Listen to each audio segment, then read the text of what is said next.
Good morning, ladies and gentlemen. Welcome to ReelTok episode 136. Today, we are joined with a special guest, Mr. Gooch, Bob Goochman.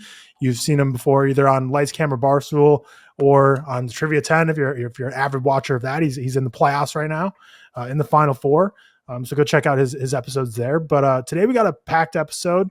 We got 3 movie reviews this week: Warfare, The Amateur, and Drop. Good amount of latest trailers and movie news we're going to go over as well. And then we might potentially do a tier list. We last second tier list throw in with Gooch. We might do a action franchises tier list and pick Gooch's brain, see what he thinks, in honor of do some Mission Impossible talk. But yeah, so that's our whole episode today. Shout out to our executive producers. As always, we got Stefan Johnson, Cody Whitney, and I actually have to update this live because we got a new executive producer this week, Seth. So it's big time news, making money moves. Christian Cintron, shout out to you. Shout out you.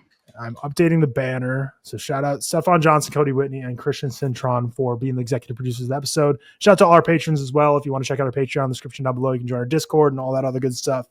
But yeah, let's get into the episode. We'll start. Gooch, how's it doing? First time on the podcast. How you doing this fine Sunday morning? I'm doing pretty good. It's cold here, very cold. It's early, it's very early. So I'm very excited to talk about Warfare. Bright and early on a Sunday morning. I'll do my best to fill in for George today, but we'll see how it goes. Yeah. So just to introduce yourself to some people on the pod, what would you say, like Letterboxd 4 favorites? What's your 4 favorite films? Right now it's Evil Dead 2 at the top. The best one. Yeah, by far. For sure. Then we're going to go Everybody You're Wants already Some, doing a bad job filling in for George, by the way, because Evil Dead 2 would not. Yeah, he's like, that would be like third place for him. So yeah, it would be for sure. Yeah. Everybody Wants Some, a movie I know you love as well. Seth, I don't know how you feel. Have you seen that movie? I have. I really like it. It's really good. Okay. Yeah. I wasn't doing a sure better job it's filling in for George now. He loves that. Yeah, too. You're back like on track. George film. Yeah, for sure. And then if he doesn't like this one, then I don't know what he's doing on the podcast. Cinema Paradiso.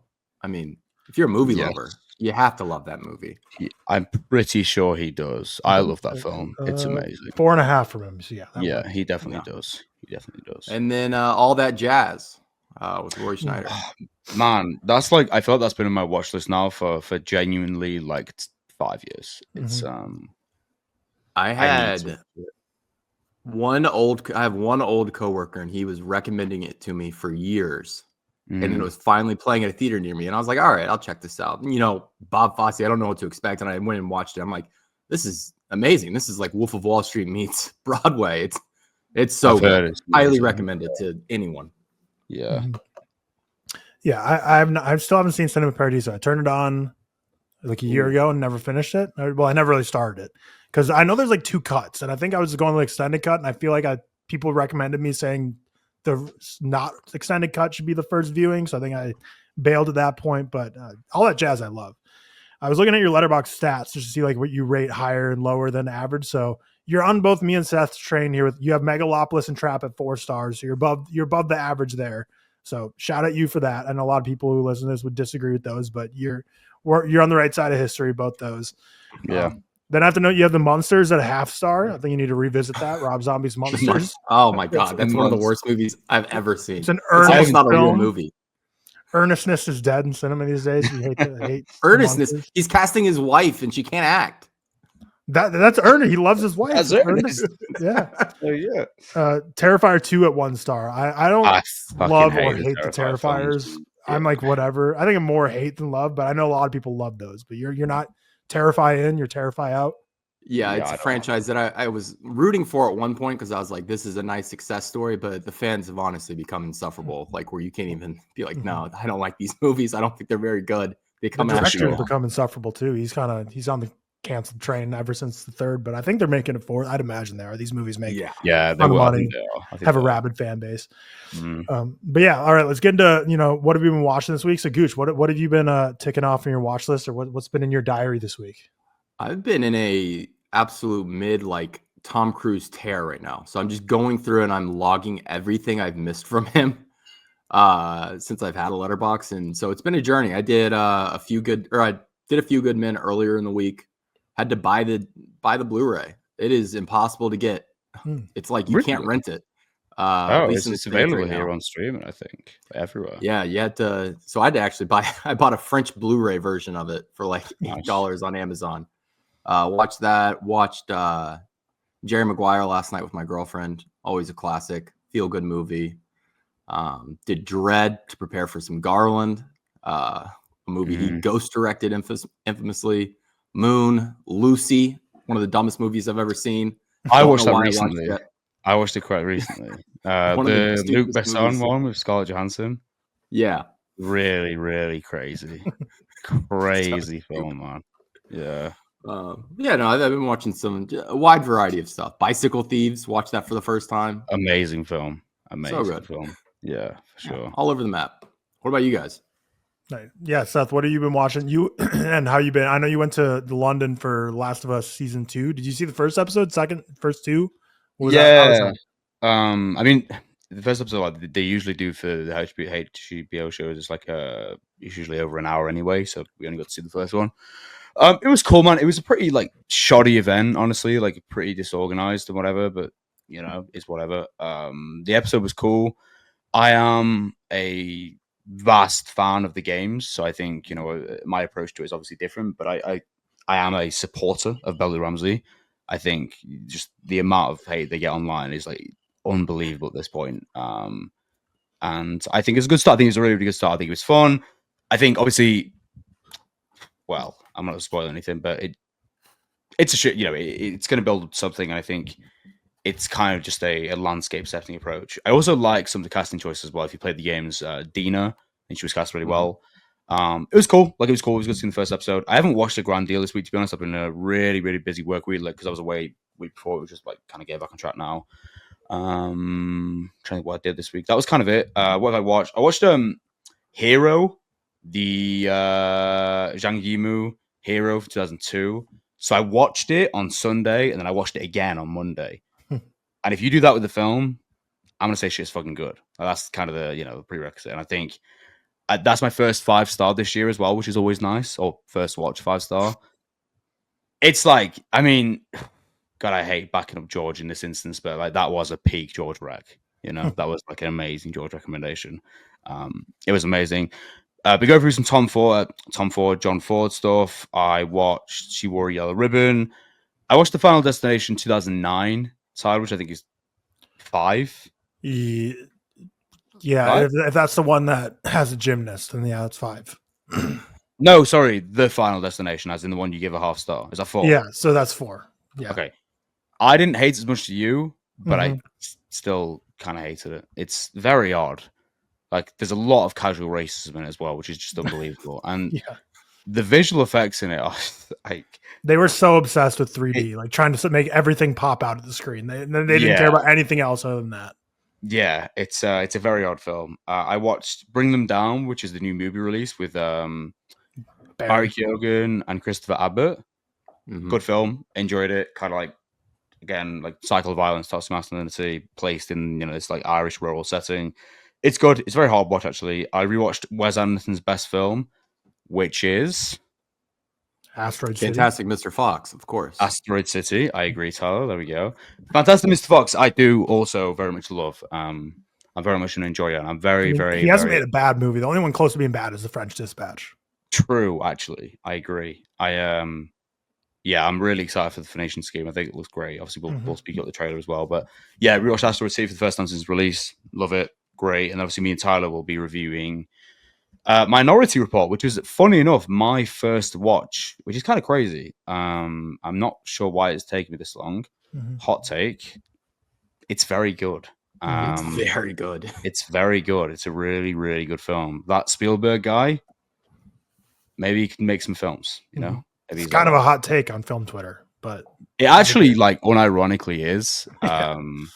It's really weird. I feel like Spielberg kind of gets put in that conversation of like, and again, I said this before, people often kind of love and hate things, you know, and they can't really see down the middle. Like, Spielberg is a guy that I really like, and I always like his films. I don't like love all his career, for example, but I mean, it's Spielberg, you know, that's like Mr. Movies, you know? But yeah, no, that was a great film. I'm going to watch, I need to rewatch AI as well with Jude Law.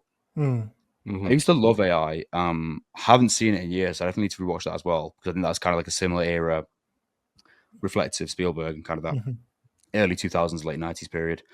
But yeah, that's kind of it for me this week. Kind of it. Nice. For me, my week was pretty standard. I guess my mom was still in town, so I spent a lot of time with her. But she, like I said last week, she was staying like an hour and a half away because she was in town for work, which was a little further away from me. So it was like a lot of driving, just like an hour and a half there, eat dinner, hour and a half back. So been in the car a ton. Tomorrow I'm taking off to Oklahoma for work, and then I'm going to finish the week in Austin, Texas, scoping out some houses in some areas. So Nice. Exciting week ahead, but a lot of travel, which means today I'll do the classic like batch record a bunch of TikToks and stuff. But I don't know, my energy for TikTok isn't at the level it normally is. So we'll see how much I get around to it. I'm in a little bit of a TikTok rut right now, but yeah, what have I been watching? I've been watching the Masters this week, and by that I mean Denzel Washington, Deja Vu, and Tom Cruise in Minority Report. Sorry, Nice. I've been thinking about that for like 2 days now at this point. So I had That was to good. You watch talk that. a lot of me. No, that was But the Masters, big day today. Rory McIlroy. It's gonna be a great time seeing him get that green jacket finally today. I mean, this comes out tomorrow, so this could all go very wrong. Bryson's cool, but you know, it's Rory's time. Is he cool? Bryson, he's gotten cooler. He's gotten cooler than he used to be. But I don't know. It's funny because I feel like the way people treat Rory for winning the Masters the same way people treated Leo for the Oscar, where it's like people are like, he's so overdue, he deserves it. When in reality, it's like such an exclusive, like, you know, only one per year gets them. So people are acting like it's like, oh, like he finally deserves one, as if it's like a participation trophy, almost just like with Leo with the Oscar. It's like winning these things is not like something that just like everyone gets when it's their time. It's like you have to be great, but B, there's a lot of luck involved. Like things just have to fall the right way in the cards. But no, I think Rory's got it today. But you know, it'd be another epic collapse. I don't think he could ever mentally recover if he collapses again today. No. But yeah, minus 200 odds going into the day. What could possibly go wrong? What else I watched this week? So yeah, like I mentioned, Deja Vu. George and I reviewed that in the Patreon review last week. Watched One of Them Days, which is a movie that I missed when it was in theaters. Came out earlier this year. I thought it was fine. I wish I liked it more, honestly, because I like Keke Palmer.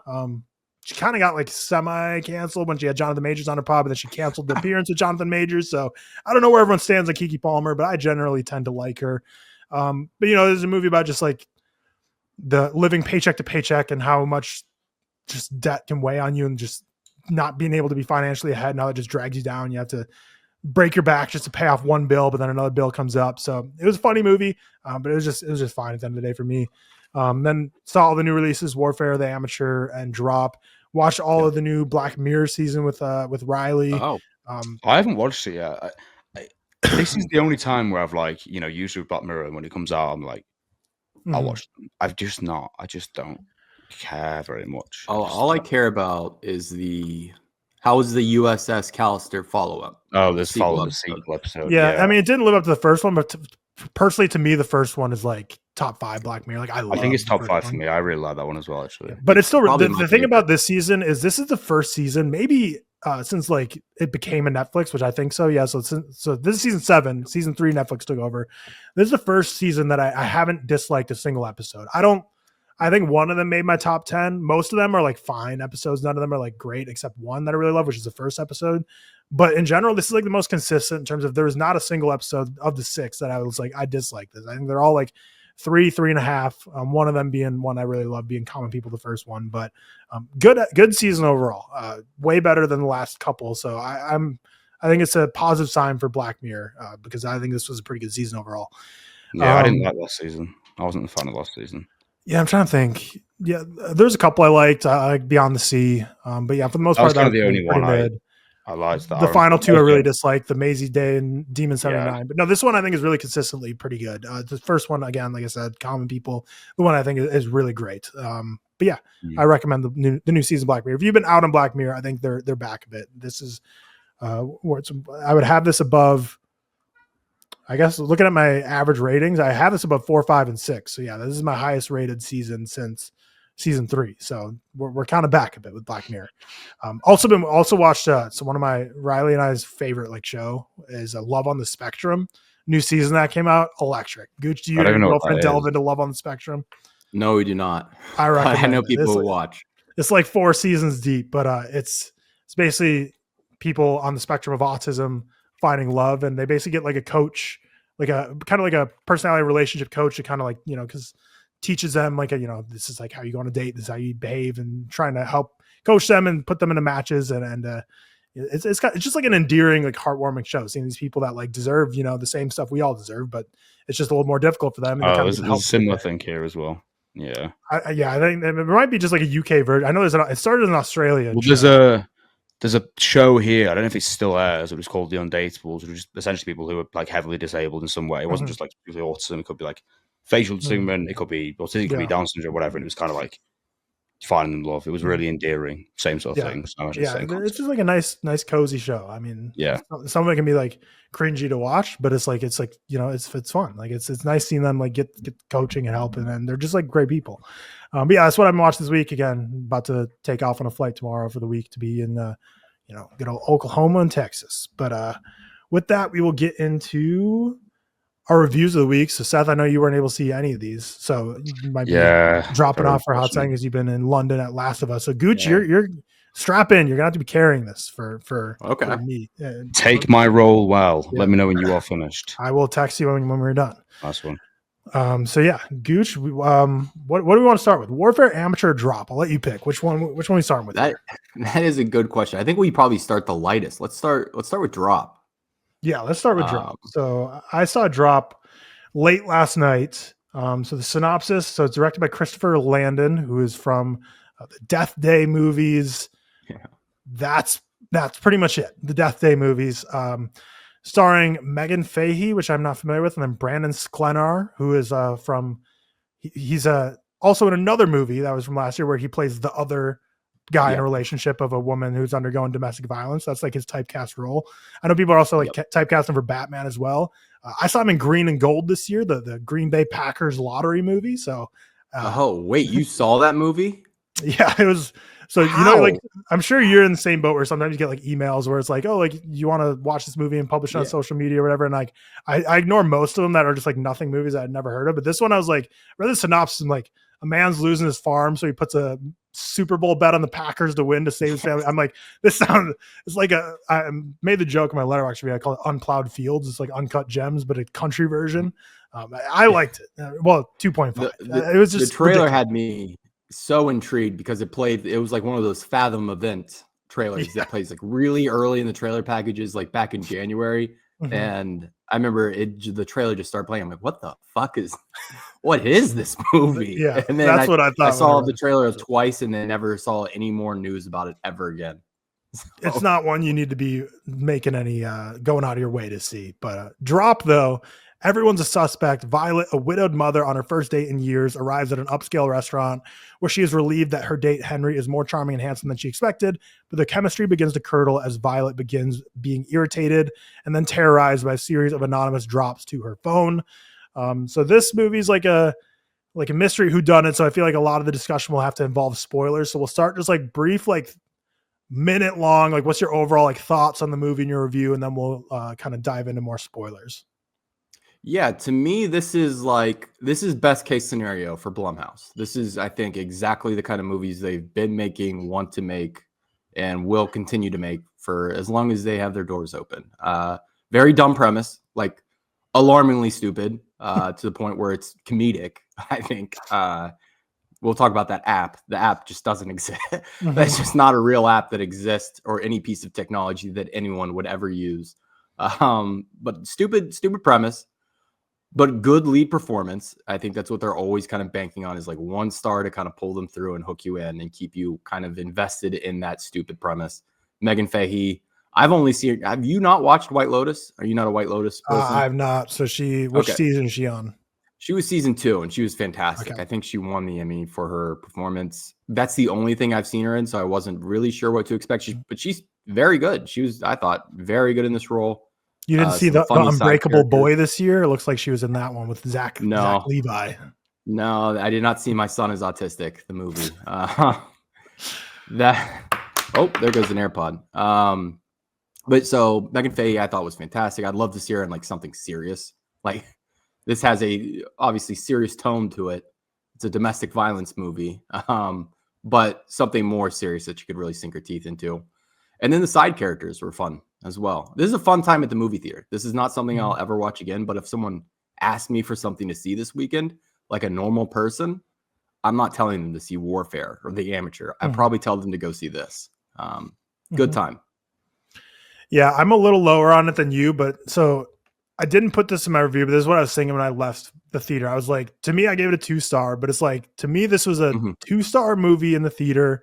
That's like a 4-star movie to watch on like Netflix, like on a date night or something, like with friends, just throw on, not giving 100% of your attention to, but like laughing along with the movie, having a good time. I think this one will do well on streaming. I can already see this being like on Netflix and like their top 10, and then people just going wild with Drop when it comes out. But I think what Blumhouse does very well is they usually can think of it a premise that's like wild, crazy, you know, like the Megans of the world, and you pretty much all their movies are just like usually just like some idea that's outrageous that is enough to make you say like, I want to see where this goes. But to me, I think the final act, especially, it kind of just like fell apart for me, and I just wasn't loving a lot of it. It definitely leans into the ridiculous. So if you're like in the mood for that and interested in like the silliness that comes, I think this will be a pro. But for me, I think by the end of it, my fiance and I were just like looking at each other like, this is taking a turn. This isn't where we were hoping this was going. But a lot of what you said, I do think is true. I think the premise is intriguing enough. It's a silly premise, but it's fun, and we'll get into that when we get into the spoilers. And I think the lead performance is great. I think the supporting performance is all great as well. I think the cast in general did a great job. There's a couple of minor supporting roles that are like really fun performances. And I think Brandon Sklenar does exactly what he needs to do for his role. And Megan Fahey is pretty good as well. But I give it a 2, so I'm lower on it than you. But I think this is a movie that you mostly have to talk about with spoilers. So if you're interested in Drop, it's a very like Black Mirror-y. It's like a Shut Up and Dance, the episode of that, if you've seen that one. So if you want to see Drop, I think I'd agree that I think people could have fun with this at the theater, but just wasn't quite for me. But we're gonna start the spoilers now at this point, so skip ahead via the timestamps description to the spoiler section or the next movie review we're gonna be doing. But Drop. So basically, the premise of this movie is she's starting to get digi drops on her phone. She goes to this high-rise restaurant called Palette in Chicago, and basically meets a date there that seems like they've been talking on a dating app for a few months now, but this is the first time seeing each other in person. You learn she had a past husband that was like you learn it was like very, very serious domestic violence that was like borderline murder for her and her son, that she was able to get out of. And basically you learn you think at first she killed him. That's what kind of everyone thinks, but he actually just killed himself. But yeah, so you basically has a lot of this trauma. She's finally putting herself out there and dating. And Brendan Sklenar, his name is Henry, is the guy who she's going on a date with, goes to this restaurant. He's a little late. She bumps into a couple people there.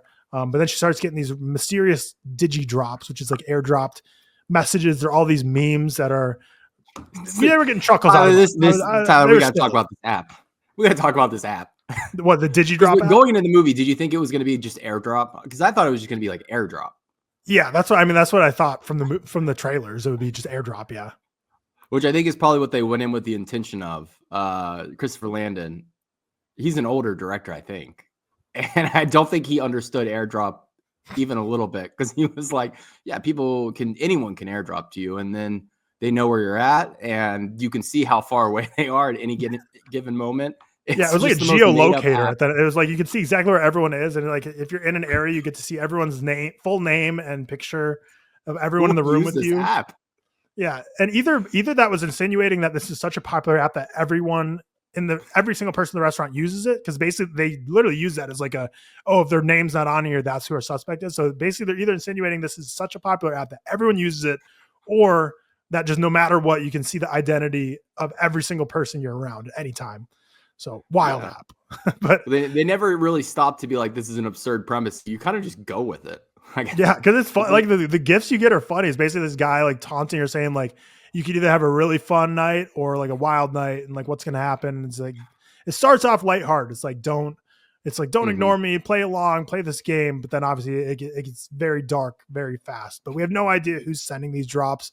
We know it's someone in the restaurant because there's a nice exposition piece of Henry being like, oh, well, they have to be within 50 feet of you. And so someone in that restaurant, because they're in a high-rise restaurant above the ground. So it's not like it could be someone outside the restaurant. So I know it's someone in there that's sending these drops, basically going from mysterious to ultimately saying like, you're going to have to do some dark stuff, because pretty quickly we learn that her kid is, or her kid and the babysitter who is her sister, there's a guy there basically holding them hostage pretty much until she does what they say, which also a very funny scene. They got a laugh out of us. Like, it's just like she's scrolling through her security cams, and all of a sudden you just get this one where it's just this dude just like blank face staring at the security cam in a ski mask. It's like, oh shit, this went 0 to 100 really, really fast.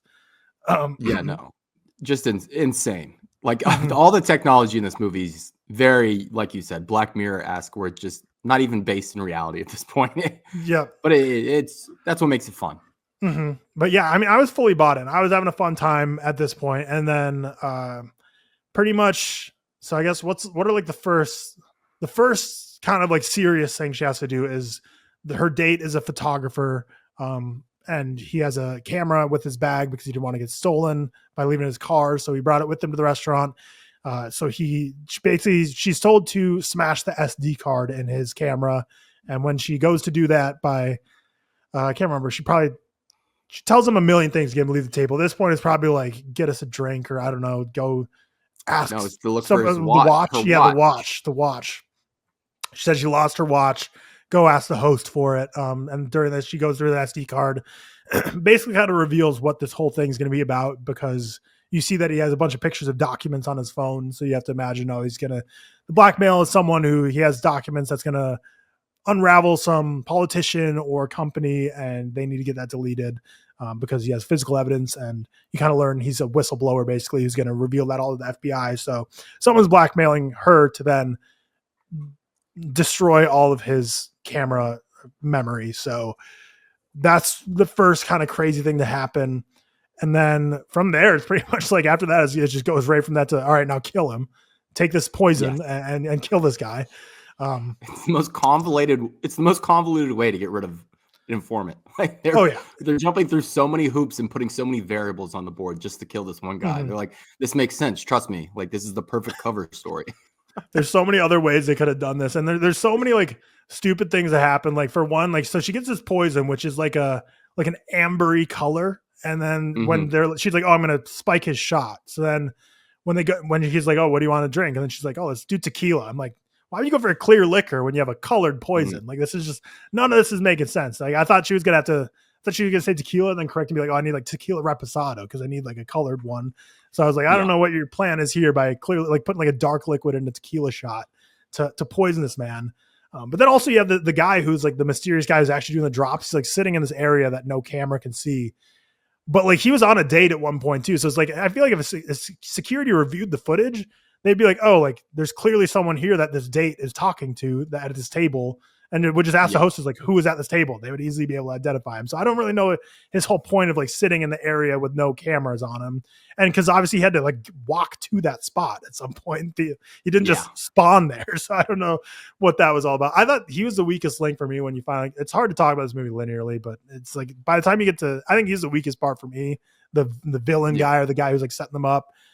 All their interactions I thought were just like pretty meh, but pretty much the whole middle of the movie is her figuring out ways to A, figure out who this guy is, and B, not poison her date. But things kind of the stakes keep getting ramped up. Her sister gets kind of bashed in the head gets pistol whipped. She keeps trying to get out of it. And basically every single thing she thinks of, the guy's like, nope, saw that. Like, he's basically playing God at this point. He can see every single thing she does, whether she says it out loud or writes it down. So there's really no way out of this other than to do what he says, basically. And you just go on this ride and just try and figure it out and figure out how she's going to get out of it, which I think is the funnest part of the movie. Like, her trying to brainstorm how to get out of it. A lot of like dumb decisions that have you like holding your breath, especially with her date, where it's like clearly like the worst date of all time. It's like, how is this guy still there? She's on her phone the whole time. Just completely the perfect man. He's such a man written by a woman who like exclusively watches Taylor Swift music videos.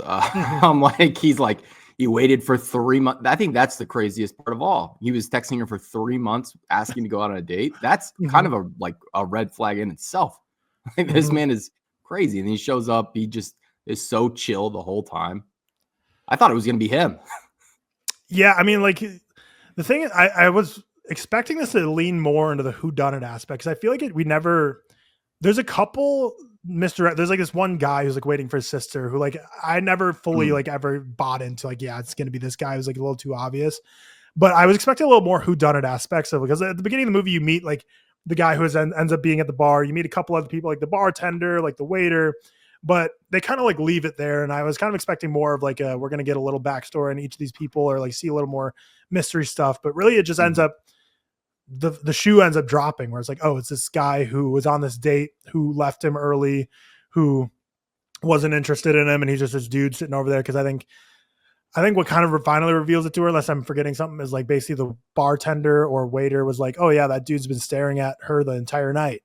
And then I think that's kind of what she was like finally clicked for her. I can't remember if there's another thing. If you like remember specifically requested that table. Yeah, that too, which is like such a, we've talked about that in the movie. That's such a weird thing for like, why would a waiter bring that up that a random guy, you have no clue who they are?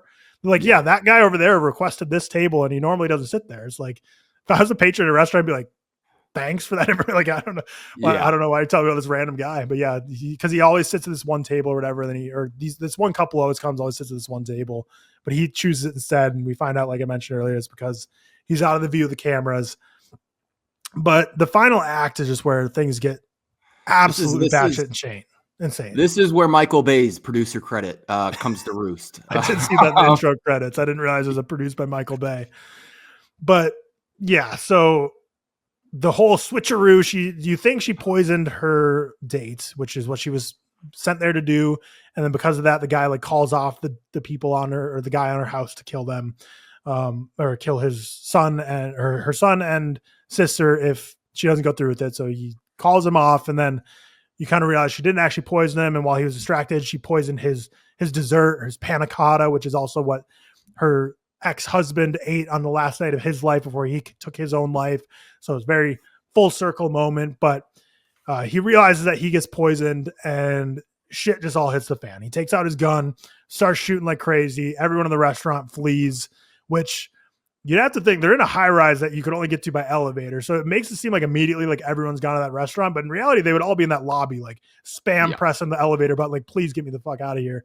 But yeah, he shoots the window, and then ultimately she finally like gets him sucked out the window by breaking the window. She like throws something at him. He's like, haha, you missed. But really she was playing Yahtzee the whole time while he was playing chess. And she threw it at the window. He gets sucked out. She also gets sucked out, which is there's just no need for this, but it's just like funny. It's just silly. Like he gets sucked out the window of a high rise and is holding on by a curtain. And then her date, who just got shot in the chest, is the one who is able to go and then pull her up and save her. Just like completely goes. I mean, it already went 0 to 100. Then it just goes like 100 to 1,000. That there's a shootout in the restaurant. Man falls to his death, Final Destination style, while she hangs out the window. Wild stuff. And at the same time, at home, you have the guy realizing like, oh, they didn't actually kill the guy. So he's now required to kill the kid and the sister. And they go through a whole horror movie tropey chase of like trying to run away from him and him shooting her, but not actually killing her and all that good stuff. So yeah. What are your thoughts on this whole final act here where things just completely go off the rails? The final act is by far the weakest part of the movie. It's like it just kind of throws the premise out the window and just becomes a caricature of like Blumhouse, like these cheap horror movies. Not good at all. But I can see why people would enjoy it. Like that's kind of what I think a lot of like just normal moviegoers go for, is just mindless entertainment, which is that's what that is. Like not a lot of messaging at all. Not a lot of story, just dumb thing after dumb thing happening. Like just not even just like the falling out the window, like the car chase, like her getting in her car downtown Chicago and getting like back to the suburbs in like 2 minutes somehow. Like the guy's chasing her sister around the house and she's somehow back in like 2 minutes. It doesn't make any sense at all, which like, it's not the kind of movie to examine like that, but it's still like, what is going on? Then the final reveal is where the reveal when he takes his like ski mask off. And it's like, oh, it was the guy with the meter at the beginning. It's the most Scooby-Doo ass, like, like, of course it was that guy. Yeah. Of course, it's the guy who like walks up to your window of your house and knocks on it. And it's like, no meter guy's doing that. He's gonna ring the doorbell at least. Like, it's just so creepy. Like, I immediately knew something was off there, and it's like such a nothing scene. That's like, what's the point of having a guy checking your electric meter in the movie? Like, it's obviously very Scooby-Doo-esque, which I didn't even realize at first as I was talking. I was like, who was that dude? Because they reveal it in such a way where it is like a Scooby-Doo, like a big like ta-da reveal. But again, it was such a nothing thing when he came and checked the meter that like my mind, like I was like, I didn't even process that. At first, I was like, who was that? And she's like, oh, it's the guy who checked the meter. I'm like, oh, cool. I guess, I don't know. But it's a movie that sets up a lot to talk about like domestic violence, and it doesn't really provide much commentary on that. Like, I think talking about Brennan Sklenar, I think it ends with us as in the movie I love, but I feel like it at least talked about a little more than this, where this movie is like the whole premise and setup of like the tension and like why she is chosen is because she's supposed to be a killer because she supposedly killed her husband, but really finally killed himself. But you get a lot of dialogue about domestic abuse in this and like being a survivor and overcoming trauma. But I think it kind of doesn't really ever go past the surface there. So it's kind of just like a heavy subject matter to just like throw in as a plot point. And then, yeah, the final act really is going to make or break this movie for people watching it. Just because I think if you have fun with just the ridiculously of it, I think you can think this is a fine movie and have a good time with it. But if it just gets a little too ridiculous for you, like it did with me, just kind of like you said with Blumhouse is kind of the trap they fall into a lot. It's like they can set up a movie a lot of times, even the movies I hate from them, they can set it up well, and then just executing and delivering just never really gets there. And that's kind of where this one unfortunately landed for me. But yeah, the final sequence is just insane. And then the final scene too, when they like rekindle in the hospital, and then like her sister who just got shot, like saving her son's life, she's like dissing, like I mean, publicly, but she like didn't buy her lunch. She only bought her date lunch or whatever. She's like, you didn't buy me a burger. And then like her sister makes like a joke, and then she's like, yeah, I'll shoot you again. Haha. It's like, she just saved your son's life here. And you're just like ditching her for this guy who you've been on one date with, who saved you from a window. But yeah, just like a silly tropey rom-com-y ending where it's like, yeah, you want to go on another date? Yeah, let's try it. Not at the palate though. Haha. But yeah, it's a movie that like, I give it 2-star, but it's not really with any malice. I think this will do well on streaming when it comes out. A Jason Blum, Michael Bay fused produced movie. But yeah, I don't really have anything else to say on Drop. It's just a ridiculous movie that is able to be had for fun with the movie. But yeah, I don't know. You got anything else to say on Christopher Landon's Drop?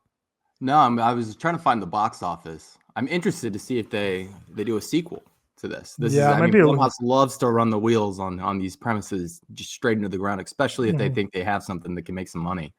Yeah, I don't know. Do we get Drop 2? Do we get more drops? Do they move to a different app? Yeah, I mean the options are endless here, but I don't know. Is it going to become a Megan where you're going to have sequels, or is it going to become a Night Swim where they just forget that movie ever came out? I think this is more Megan than Night Swim. I haven't seen Night Swim, to be fair, but I haven't heard really anything remotely positive for that. Whereas pretty much all my mutuals tend to like Drop. I haven't seen a true Drop head who's obsessed with it, but most people seem to like it. It's not going to have like the Megan fanfare where there's like actual hardcore fans that are just going to bat for it, even despite it being just a bad movie. But yeah, that'll do it for Drop. Next up, do we want to go amateur and finish with Warfare? Yeah, I think so.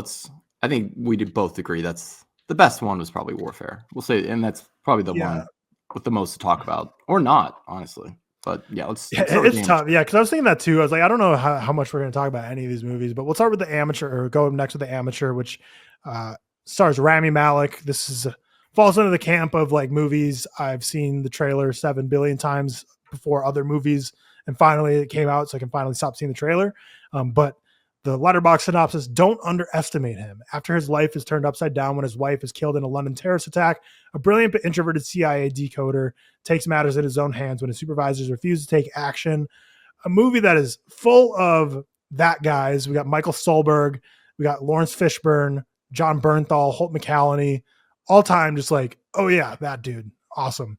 Rachel Brosnahan's in this, who's going to be kind of elevated to the next. I mean, she's already known from like Marvelous Miss Maisel, but like, you know, in 2 months to 3 months from now, everyone will kind of know her face and name. So this is kind of her last probably anonymous-ish film. Because I mean, in this movie, she's literally like, I mean, it says in the synopsis, she's killed off early. She's in a couple like flashbacks, but she's really like, we think of her now as Lois Lane. So it seems like she's like a too big of a name for like being this small in a movie. But again, this came out or was probably made before the whole Superman thing changed everything. But Rami Malek and his this movie, for me at least, my showing was packed, and it was all 50-plus-year-olds. So I don't know if they Mr. Robot heads or what. My theater was packed for the amateur. People were showing up in droves to see this movie.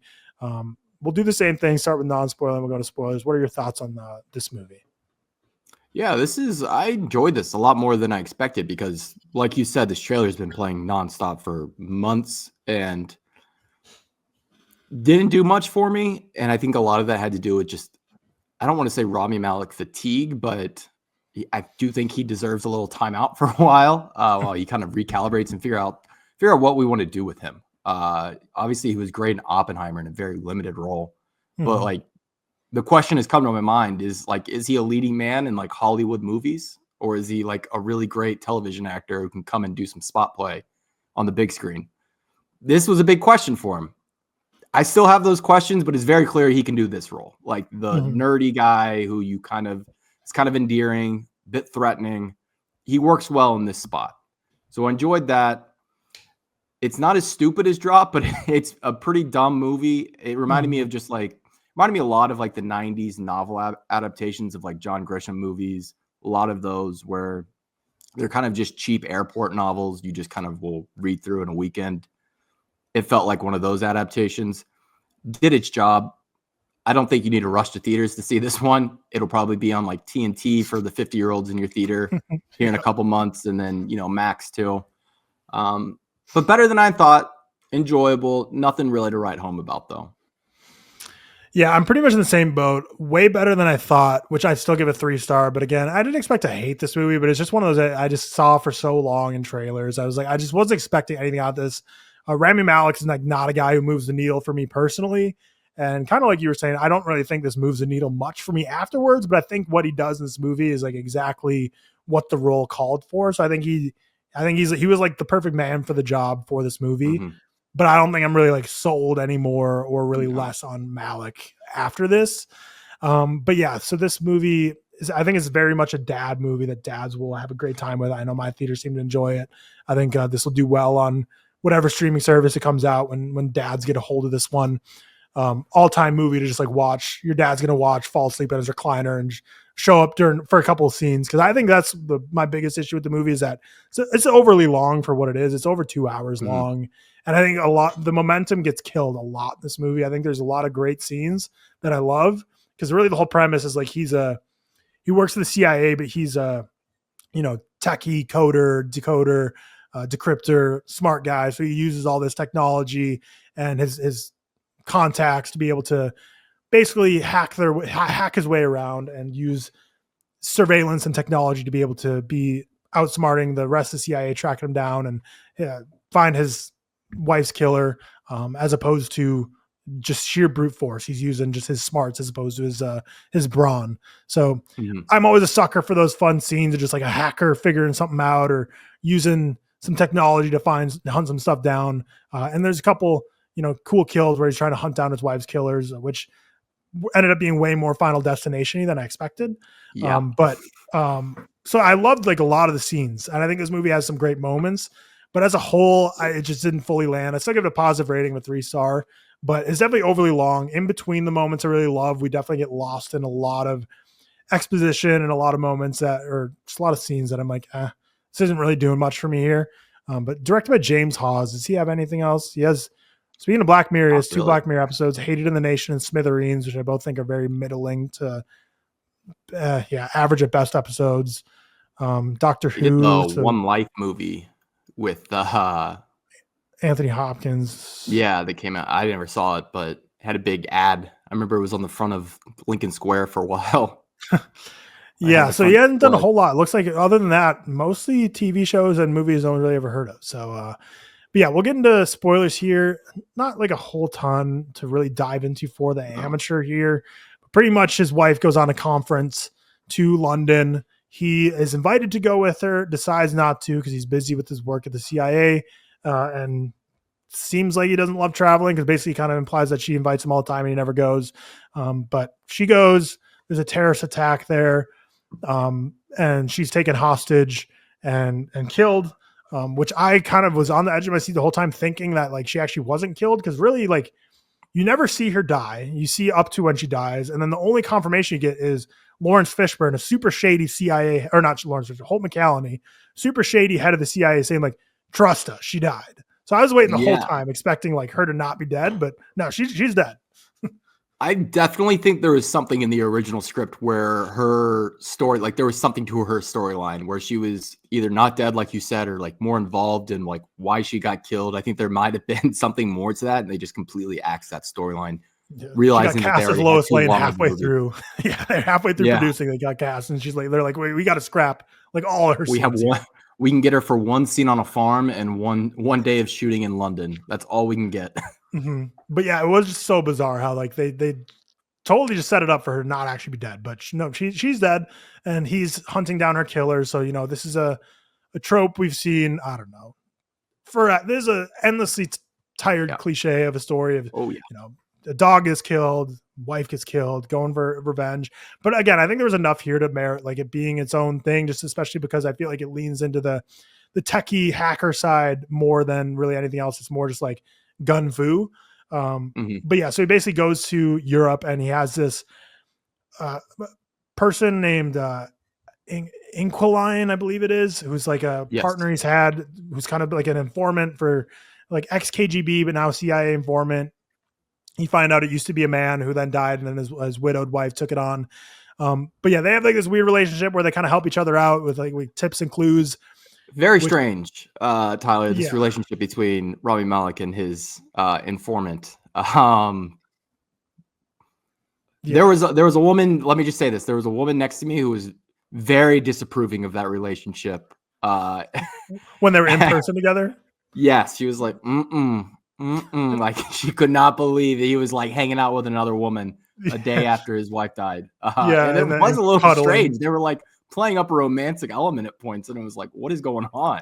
Yeah, it was odd because she like wakes him up in the middle of the night, and she's like, "Oh, I just want to like sleep next to another person." Which you're like, at first you're like, "Oh, that's like a little like endearing, comforting. They can just like lay together on the couch." But then he goes full bore, like full arm around, cuddling, like smelling the hair. I was like, "Oh, like I don't think she needed all that. I think she just wanted to lay by someone a warm body for once after her husband died."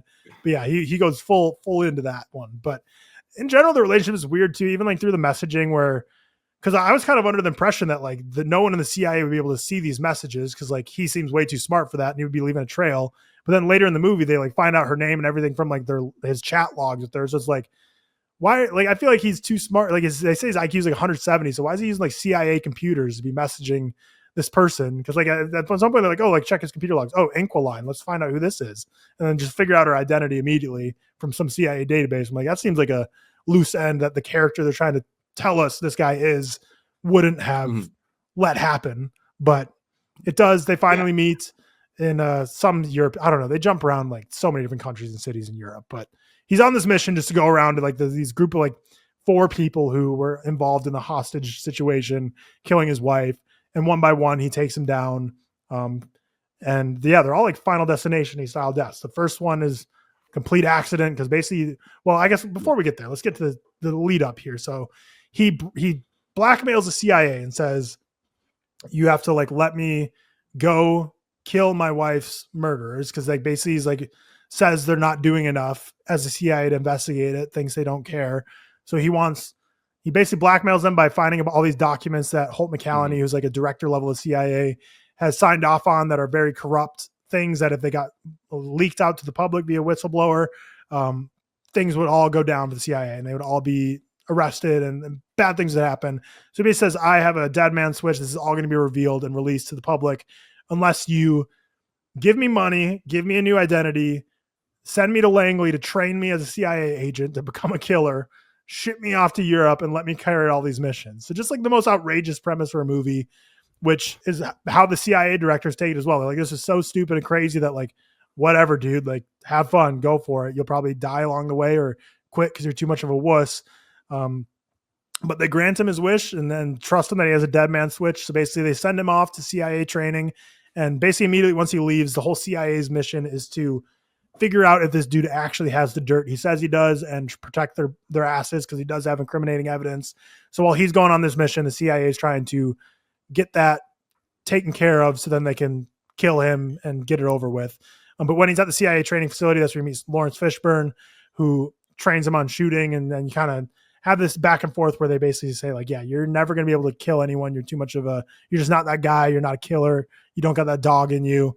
But that's what sets us up to him finally going overseas, which is why a lot of the deaths end up being like this Final Destination-y death, especially the first one where he's like, there's like 2 Final Destination deaths. He first tries to kill her by putting pollen in. She's like getting her like VO2 max tested for some. I don't know what the reason for that was. She's like doing her exercise bike in a oxygen chamber to test something out, and he tries to suck pollen into that and kill her due to allergies. But she breaks out of that because he has too much of a kind heart. He's like, oh, this is too fucked up. I'm not going to kill you.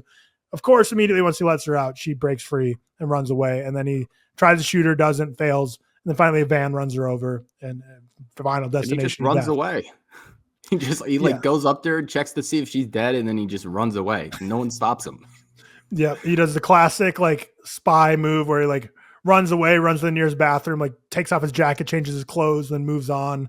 Yeah. But yeah, he proves he doesn't have that dog in him in the first death. I guess is the next death when he goes to the pool, or is there something else that happens? He goes to the work wife, Mrs. Inquiline. And then they figure out where the Playboy killer is, more or less. The party boy is, what is that guy doing? I mean, he's doing the most illegal activities you could possibly do, and he's just the easiest person to find. Yeah. What do you think is going to happen? Every night at this exact time, he swims in this pool, which after the earthquakes that just happened in the world, like I think we saw some of those like overwater pools like be destroyed in earthquakes and stuff. And ever since then, that's all I could think about. I'm like, man, that's like, I would get too much of the heebie-jeebies swimming in those. Basically, it's like a pool that connects 2 skyscrapers, and you're swimming laps over dozens and dozens of stories. But yeah, so we go from an accidental death, basically, where someone gets run over by a van, to way overcomplicated death of like pumping air pressure into the window panes of the glass that like if he turns on the pressure too high, like it's going to shatter the glass and drop. I'm like, this went from accidental death to like one of the most way too overly complex deaths I've ever seen. He's in water, just like put some voltage in the water. That's what I figured he would do. He's a techie guy. Like, yeah, just drop. He does the most. He does something where like it could be one person dying to like that pool. I mean, what was it, like 20 tons of water? They said or something like that. Like this could kill everyone below. Yeah, he's a psychopath. Yeah. No, that was absurd. That death. And then he dies because he doesn't tell him the name of who he's supposed to go get, but then him and Inquiline track them down, but they also get tracked down. So at this point, like I said, in parallel universe, they track down him in wherever, some diner, and find like a decoy of like his dead man switch. And then this is what I don't really understand. So like, did they just, because at this point they like send the CIA Lawrence Fishburne to go kill him?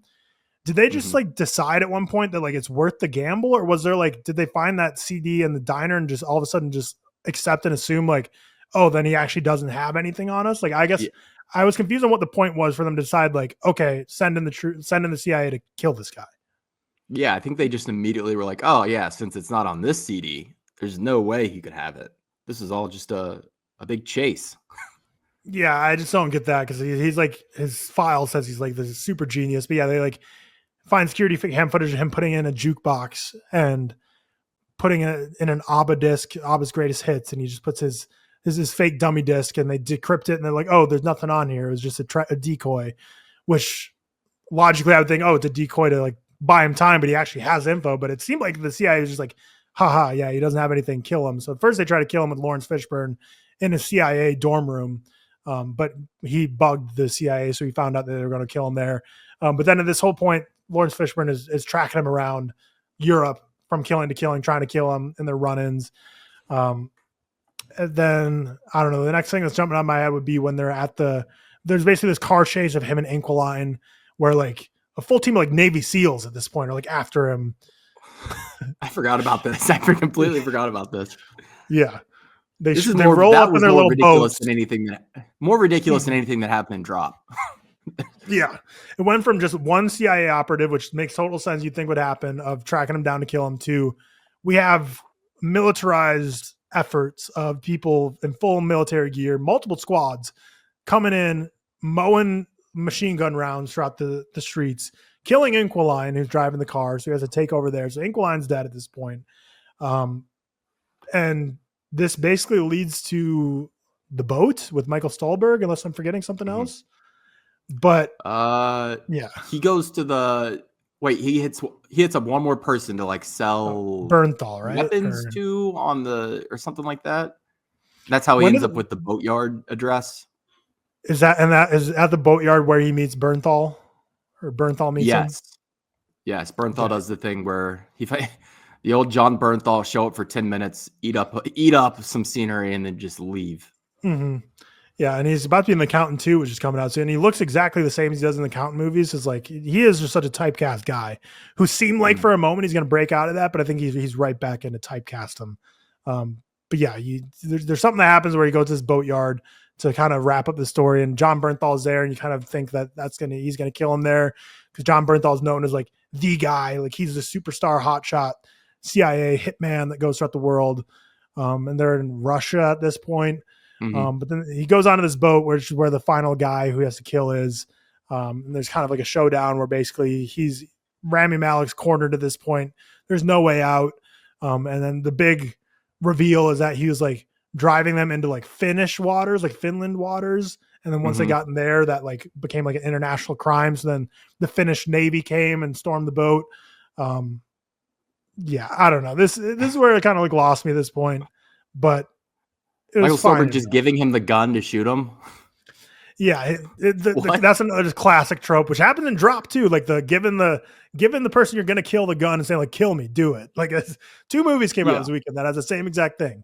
But yeah, before then, like I thought it was cool with the whole like technology where he basically cloned his face, and then he was basically showing up in all these different countries. They're like, "Oh, he's in a subway in Berlin. Oh, he's in London now." Like there's all these different.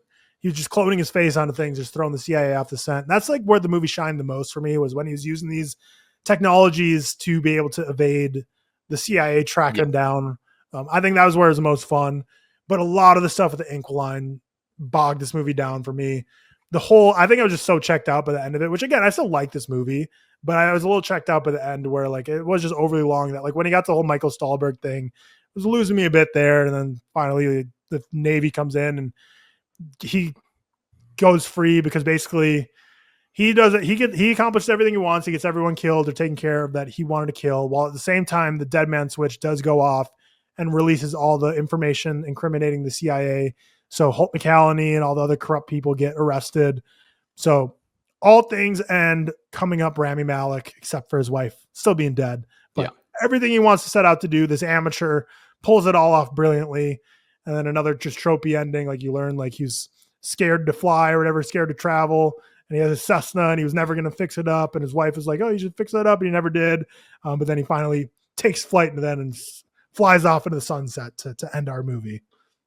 I love Rachel Brosnahan, but I do have to wonder, would this movie be a lot better without the entire dead wife storyline? And obviously that's what kind of gets him on the path. But like, I do think the movie was at its strongest on like the back of the Jason Bourne, Edward Snowden cross storyline of him like evading, a lot of the CI looking at screens, looking for him, and then him, kind of taking down this big conspiracy within the organization.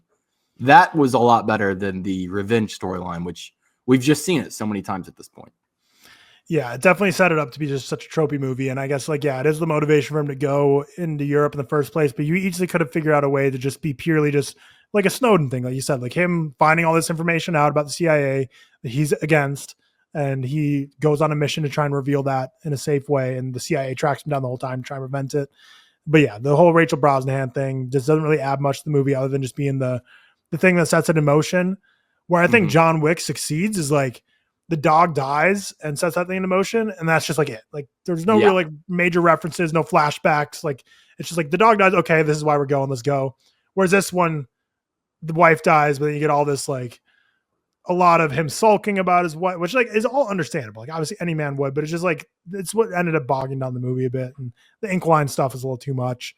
So maybe I agree with that person in your theater that was disapproving of the ink line stuff, but yeah, I like this movie. It's a 3-star, closer to 3.5 than it is a 2.5 for me. I think again, dads will love it. You got anything else to say on James Hawes, the amateur? No, I'm right at 3.5.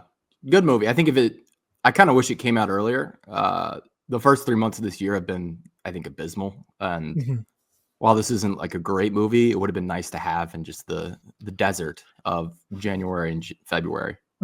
Yeah, it does seem odd because it has really just been a desert this year, but we get like Warfare, Amateur, and Drop all in one weekend where I didn't love Drop, but I think all three of these movies are like serviceable enough to where each of them are going to find their audience, but they're just all going to kind of get lost within each other, where Warfare is clearly the one that'll probably stand out like viewer wise, but yeah, it seems like Amateur and Drop would have excelled even more on just any other weekend to release. Yeah. Rather than like letting like Death of a Unicorn have its whole own weekend. Like they just didn't need that. Yeah, that's a movie I still haven't seen. I was looking forward to it too. It was on my most anticipated of the year, and then those first reviews came out. And I'm like, oh boy, I'm gonna wait for that one.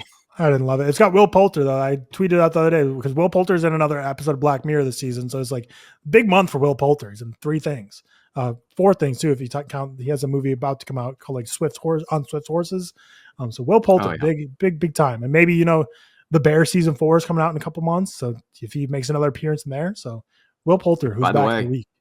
Okay, I'll drop this on ReelTok. I went to the Original Beef yesterday, the place where they shoot the bear, and had the sandwich. And the owner came back and said, season 5 and season 6, they're doing it. Is that an official leaker that you can run with that narrative?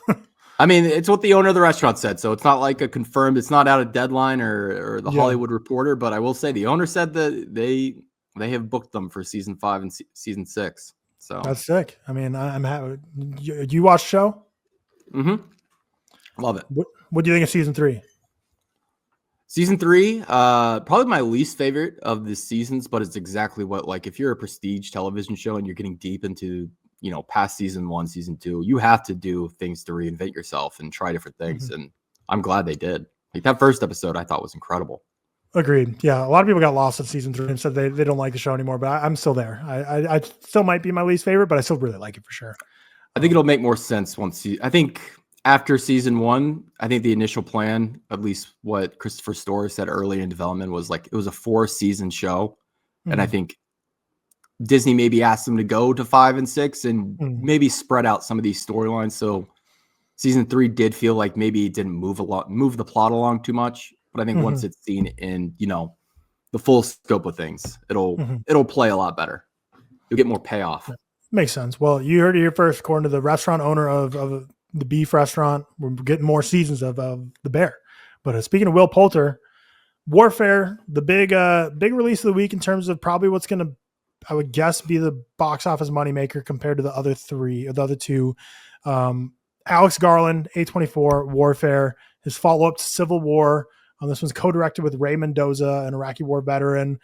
They co-wrote it and co-directed it, starring a cast of all the biggest young stars in Hollywood these days.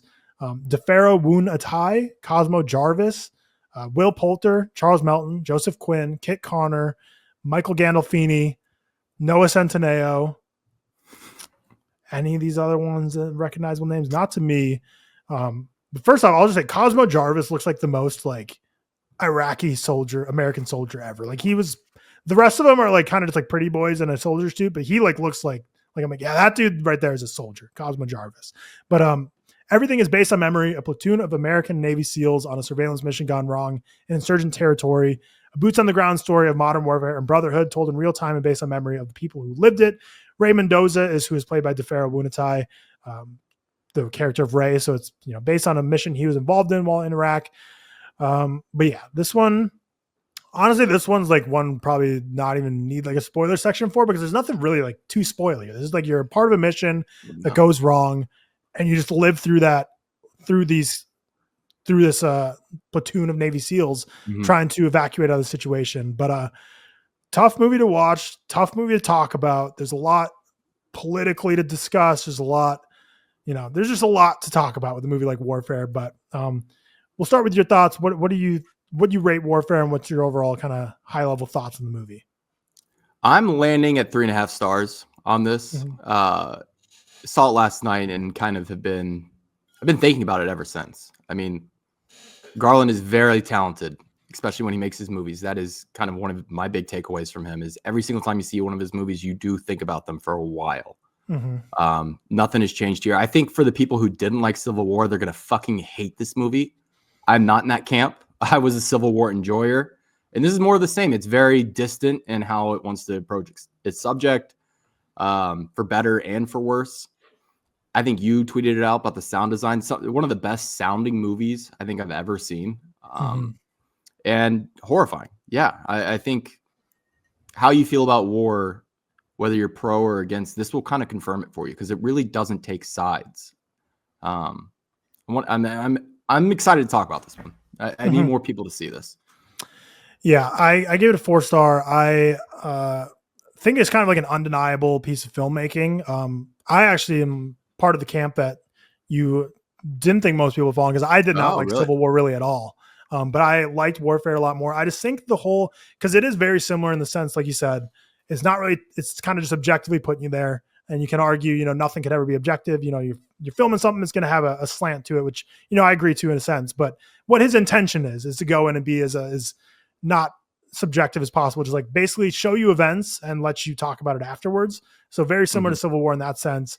But I just think it works a little better here for Warfare, personally, for me, just because I think Civil War, especially just like both of them are incendiary topics, but it's like Civil War came out at a time when like it was pre-Trump next election. America was very tense and on edge. So like just throwing out this movie Civil War that's like not really saying much about it. It's like, why are you releasing this right now? It just felt a little like kind of just like not a movie we needed at the time.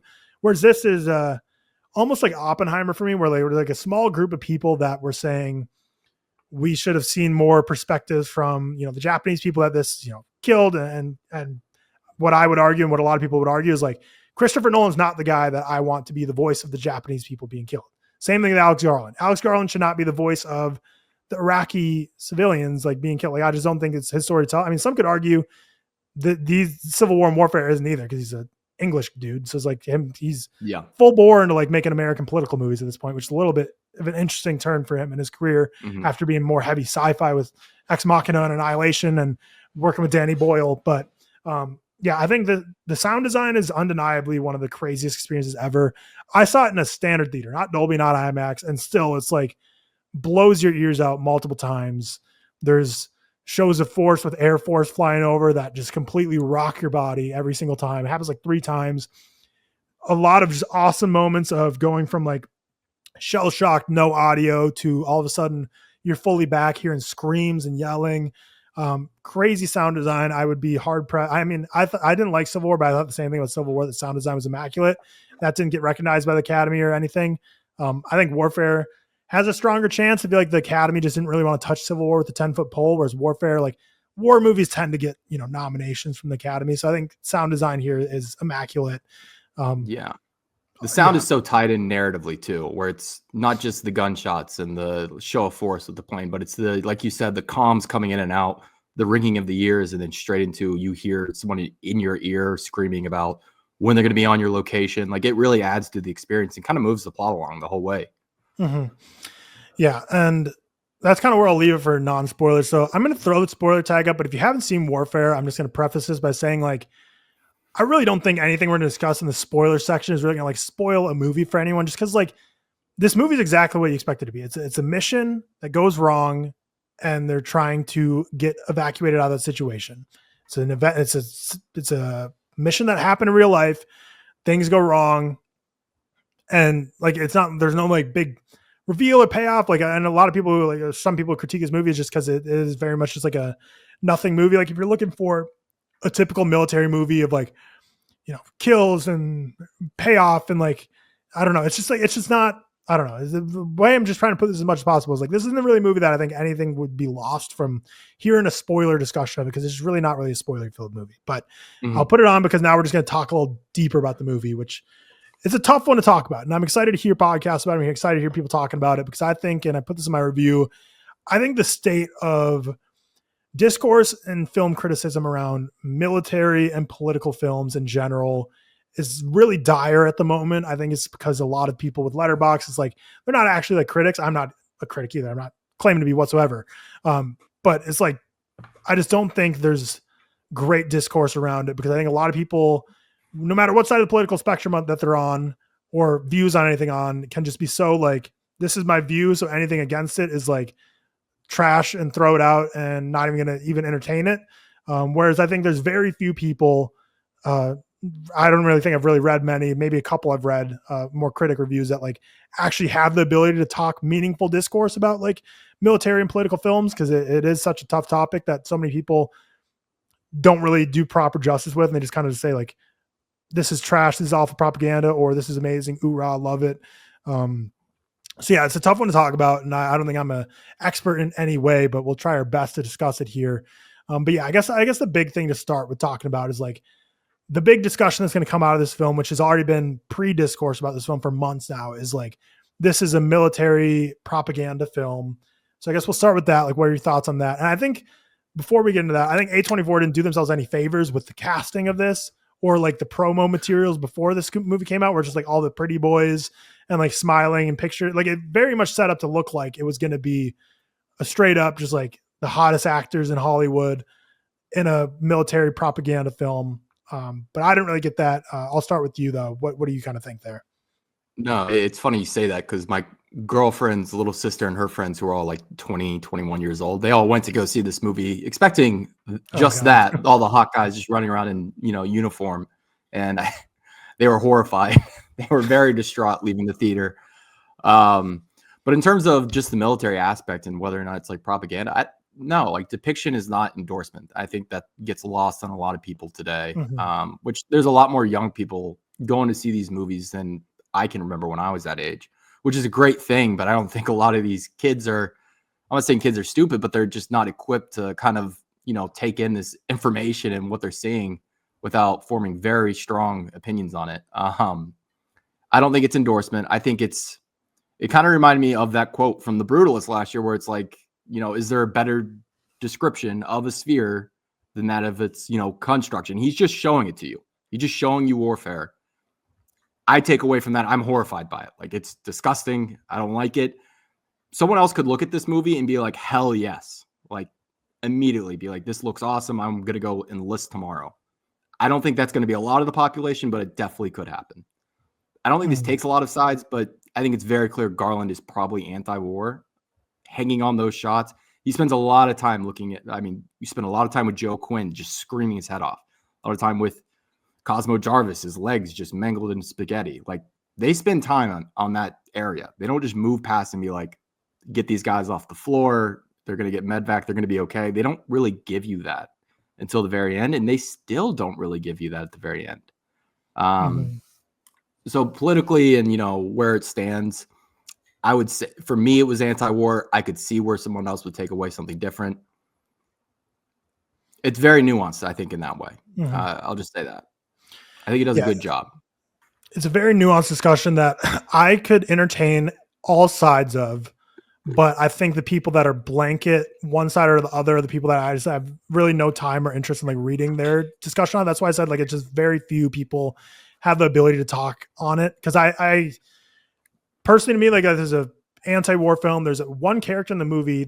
There's only one character who's like, "Oorah, Marines, shoot him up, let's do this thing." And he clearly is painted out to be just a dumbass idiot that the filmmakers and writers of this film hate and despise that kind of person. So they're clearly saying like those kind of people are like absolutely. And Raymond Doe's character, this whole movie just looks so like almost out of his element, unsure of everything, like terrified, in way over his head. So it's like I think it is just an interesting perspective that is very worth hearing from like a veteran of who was there. Again, maybe more again, that's going to be a very slanted view because you're on one side. So I very much understand that. And again, I don't think I want a U.S. veteran of the Iraqi war to be really covering like the other side. Because even if they are as empathetic as possible, and if they've gone through this like 20 years since, reflective, realizing like a lot of the reasons we were there, and basically that it's just a meaningless, senseless war. I don't really think still, even though even them being there on a U.S. side merits them to be able to start speaking to like the Iraqi side of things. I just don't think they can do that with their perspective. So I'm happy that they didn't go there. And I think they purposely do as much as possible to tell the story without glorifying anything for like the US side. Like and I was paying close attention to this. I don't think you ever see once a single Iraqi get shot. I think every shot misses. You never see an Iraqi like go down. Like it never shows US troops killing them. It's just every time there's a firefight, it's just, cover fire. Clearly you can imply like people obviously died during this mission, but I really don't think Ray Mendoza had any intent on like showing these Iraqis to be like these vile, evil, senseless terrorists. They're kind of just like nameless, faceless, which again, you can call cowardly, and I can entertain that. And if you have a nuanced discussion on that, but to me, it's just more like, it's just not where I want Ray Mendoza or Alex Garland like sticking their foot in. I just don't think they're the guys to do it. But I really don't think that there was ever any intent this to like show that the US is like the good guys and the Iraqis are the bad guys. I think it is just shown to me as like, look at all this death and destruction. All these people are dying. It's terrible. This whole city gets just destroyed, pummeled to the ground. Nothing positive comes out of this in any way. It's a seemingly pointless mission. They basically go to this random house to provide cover for another troop. And they just kind of pick the house because, that house looks good. Let's pick that one. And that minor random decision alone completely uproots and destroys the life of the families that are in there. They don't die, but it's like their entire house destroyed. They're unforgettable for the kids that are going to remember that forever. They're screaming why at the end of the movie in the face of one of the people. And I think that's just like the big takeaway of the movie. I thought that was like the nail hit home at the very end when they come out and they're just like, why? Like, why? And I think that's just kind of the whole messaging behind like, why were we even doing this? Yeah.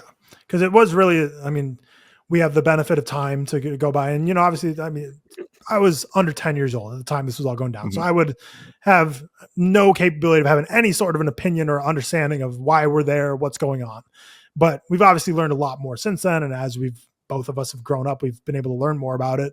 And it's like, obviously pretty much agreed on by everyone at this point. This is like a senseless, stupid, politically driven war that was for ulterior motives, but it's tough. Cause it's like, I think we're living in a time where like anti-veteran sentiment seems to be like an all-time high.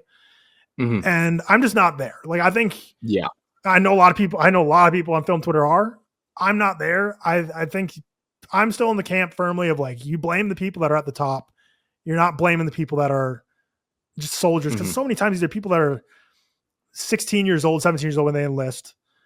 Don't really have, I'm not speaking for everyone and generalizing here, but most times, maybe not having like a ton of like promising prospects on the outside other than going to the military, or it promises things like, it's going to pay for your school and tuition, which college tuition is insane these days. So there's a lot of like incentives they use to try and get you to join. And I've just never been a fan of people just like calling them all just like idiots or, murderers or whatever. It's like, I'm just not there. And I know a lot of people are, and probably people listening to this are. I just think anti-veteran sentiment is just way too high right now. But this movie just to me is just thoroughly anti-war. I think the only way you can call this movie not anti-war is if you think that no movie can be anti-war, which again is a sentiment I would entertain. That's a discussion that I think is possible to be had. That, like you said, someone could see this. I think most people see this and be horrified. I think there's a group of people that see this and be like, that's so patriotic and heroic. They're putting their lives on the line with their brothers, like for the country. I think regardless of what you show, if you see a movie like Come and See or some of the most terrifying war movies ever, like there's still going to be people that watch that and say, I want to be part of the good side that like prevents this from happening. Like I want to put my life out there so other people don't have to, no matter how anti-war it is. But then there's like films like, it's like, if you're going to fully write off warfare purely because it's like propaganda, then like Top Gun Maverick's got to be like your least favorite movie of all time. Cause that movie fully exists to like show how sexy and cool people in the Air Force are and how awesome it is.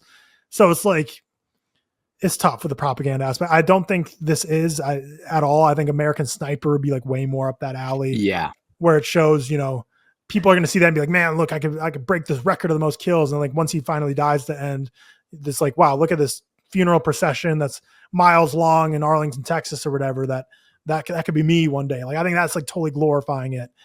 I just don't think anything here glorifies it. And I think A24 probably purposely based on who Alex Garland is decided to use that Call on Me, Eric Prydz dance sequence at the beginning of the movie. It's like great opening. Yeah, great. I mean, anytime I see that music video, I'm a big fan. But like all the pictures and stuff, and like you see that clip in the trailers, like I think they're purposely trying to sell you this being like a propaganda-y film, which a lot of people ran with on Twitter before this movie even came out, months before it came out, and we're just like saying like propaganda, awful. And again, if you think this is propaganda or not anti-war, then you just have to think everything is propaganda, not anti-war, which again, like I said, I'm open to that conversation. I don't even necessarily fully disagree in a lot of aspects. I think no matter what, anytime you depict war, there's going to be someone who watches it and says, sign me up for that. I want to do it so other people don't have to. But I just think for the most part, this majority of people that are going to watch this are going to be so turned off that it's like not, whereas like I think Top Gun Maverick probably got way more enlistees than Warfare ever is going to. Oh yeah. Do you think A24 made this movie and the way they marketed this movie? Do you think they're trying to attack a different, not attack, but bring in a different demographic that they've really never tried to reach out to, which is more common folk America, more, middle America, right leaning, I would suppose, a demographic that does not go see A24 movies. Like they obviously have a very strong, loyal fan base that it's the fan base that probably is, where a lot of the people saying this is propaganda are. You think they're trying to get to that demographic now? They're obviously last year with Civil War, they made a big $100 million movie, first time ever. They got another one in the chamber this year with Marty Supreme. Is this part of them trying to expand out into different demographics outside of the indie film community? I thought that with Civil War, I thought that was when they first started trying to branch out, which it looks like it made 127 million. I thought when Civil War was coming out that I was like, oh, this is them trying to garner in a new audience here. And I think for the most part, it did succeed. I think the people that were in my theater when I saw Civil War were not the typical going to see an A24 new release crowd. And I think that's the same thing here with Warfare. I think a lot of people in my theater were people that are not going to be going out and seeing Death of a Unicorn or even like Everything Everywhere All at Once. So I think it is probably them trying to lean into it more. I think also more so it's Alex Garland and Ari Aster are the two like untouchables for A24 that like Ex Machina and Hereditary like really put them on the map that I think at this point, anything Alex Garland ever would want to do, A24 would back. So I think it's a little bit of both. I think it's just like Alex Garland's their guy who like really helped build what people know A24 as today, while also just like, they get to branch out as well. But yeah, I don't know. It's where are you at with Garland now? He's on Washed. People are calling him Washed on Twitter. Yeah, Washed Watch.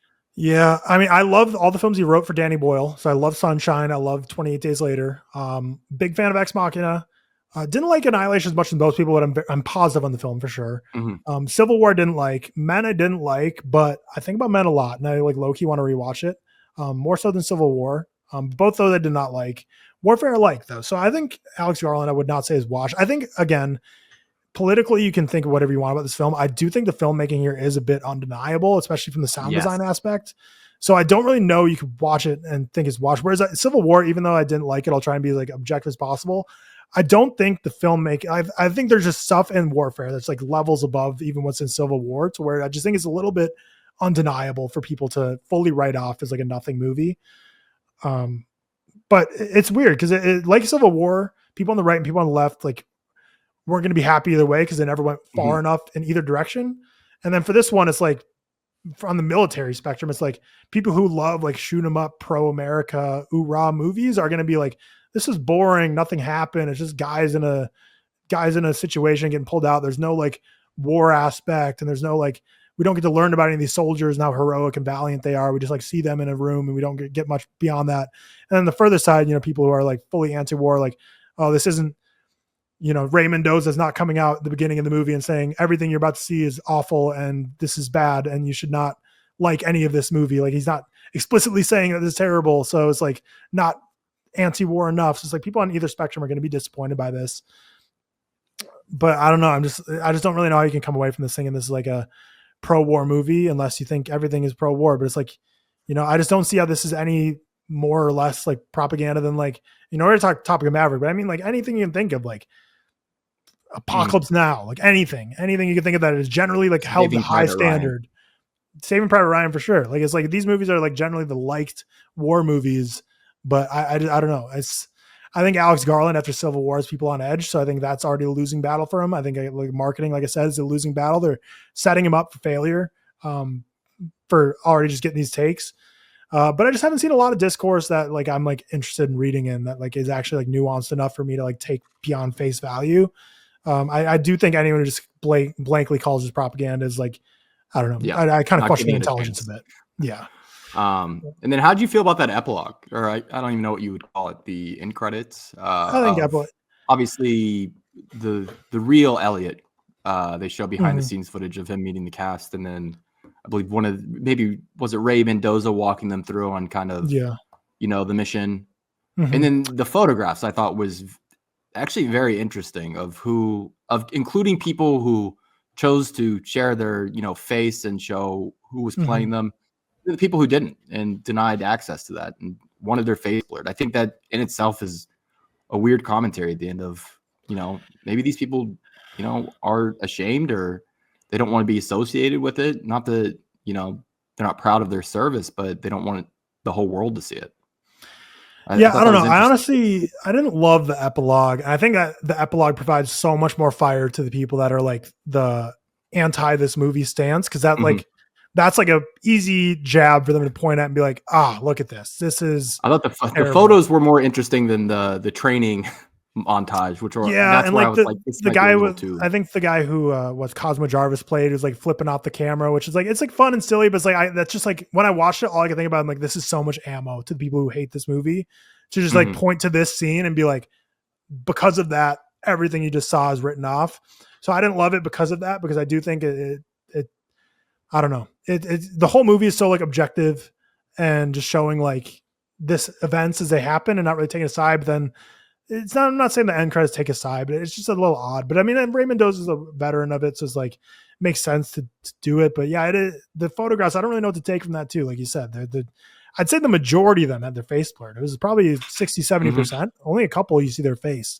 So I don't really know what the thought is there, if they're either ashamed or if they just don't want their stuff put on blast for everyone. But then it's like, you'd think, or I'd think if I was Alex Garland or Ray Mendoza, when you kind of reach out and like start collecting the photographs, once you start getting mail receipts back and you're like, oh, only like 4 guys out of like 15 want their faces shown. You'd be like, maybe we scrap that, but maybe it's like, well, the 4 that want to show their face, like, let's not just to say screw them. But it was interesting to keep that in there with all their faces blurred. I don't know. What was your takeaway with the whole epilogue as a whole? I thought the photos were very interesting. I just thought that it was just it makes you think at the very end it brings it kind of home. It's like, are these soldiers proud of what they did? Like because like you said, it almost isn't taking a stance at that point, or at least it never comes out and explicitly tells you the war is bad. But those photos do kind of, I think, do drive home a point of even these soldiers aren't happy about, their time spent there, and they'd rather not rehash it. Yeah, it's a very Alex Garland. And then you have that in there. The one guy who probably has the most reason to hate the war, the guy who lost his legs, is out there like face in front of the camera. Like, so. Yeah. I don't know. It's such a tough movie to talk about, but I don't know. I guess like the movie itself, like is there anything you want to highlight in terms of like the performances or any of the filmmaking behind it other than the sound design? The performances, I thought it was interesting to put together this cast. And then, I mean, you don't get backstory on any of these characters. I don't think anybody has more than, one line of like, where they're from or, what they're like before the war. But the performances, I think, were nicely split into 2 halves for that first group, which was before the IED and after the IED. It splits up nicely, I think, especially with DeFaro, what's his last name? Yeah, DeFaro Wonatai. I thought he was fantastic. The one who plays Ray Mendoza, especially, he's almost the one that's, the most calm and cool under pressure, but at the same time, he's going through it and he's the one who has it together almost. Will Poulter, is like this very confident, almost, Sergeant Winters from Band of Brothers type. Everyone's looking to him. And then once the IED goes off, he can't handle it and has to bring in Charles Melton to take over. I thought that was a unique performance. But outside of that, these guys are all doing great acting, but I don't think the movie's set up for any of them to shine, which I think is just, it's fascinating to put together. I mean, all these guys are potential, for the most part, like this top 10.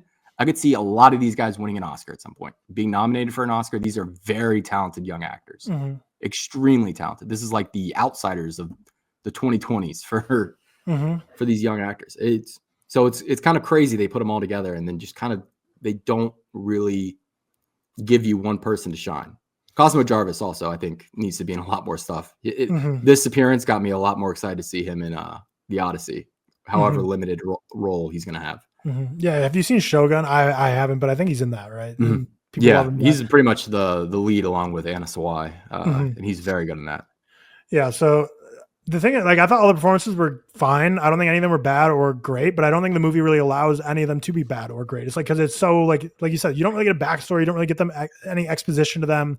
They're kind of just there in a room together. I think, it's kind of play-like almost. Like you don't really leave is. one. Yeah, you're in one location. I mean, they go outside the location, but yeah, it's like really, really suffocating film. I mean, I guess the beginning you're like in like a barracks or something where they watch Call on Me, which when I think about it, so this is what, like probably 2005 or something. So like YouTube's not really around then. So do they just have a VHS copy of the Call on Me music video? Because that's kind of electric if they do. Like, how are they watching this in their barracks?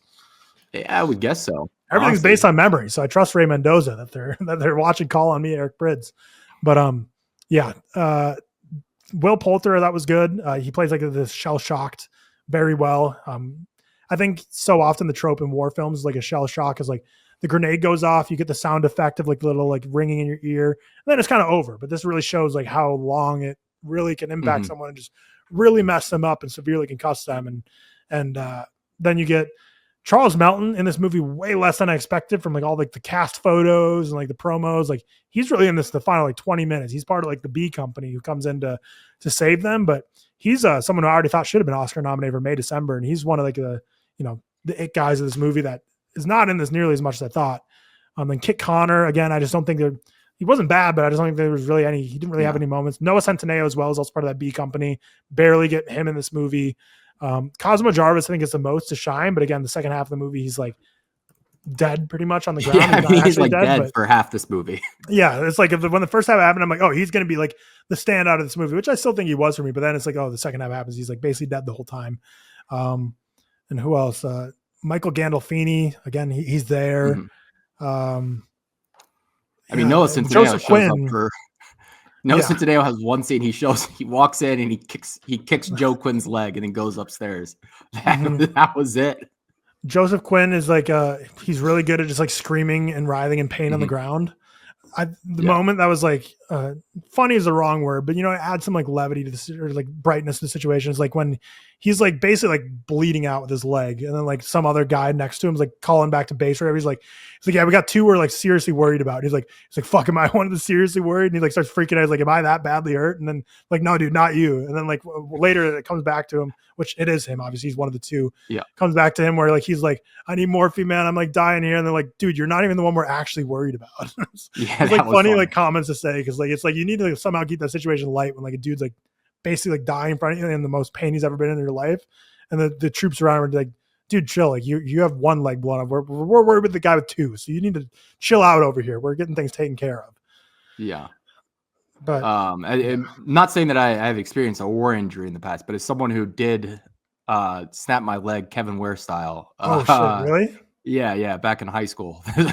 Some of the leg positions were tough to watch when they were just all mangled because that was. Were you playing basketball or how did that happen?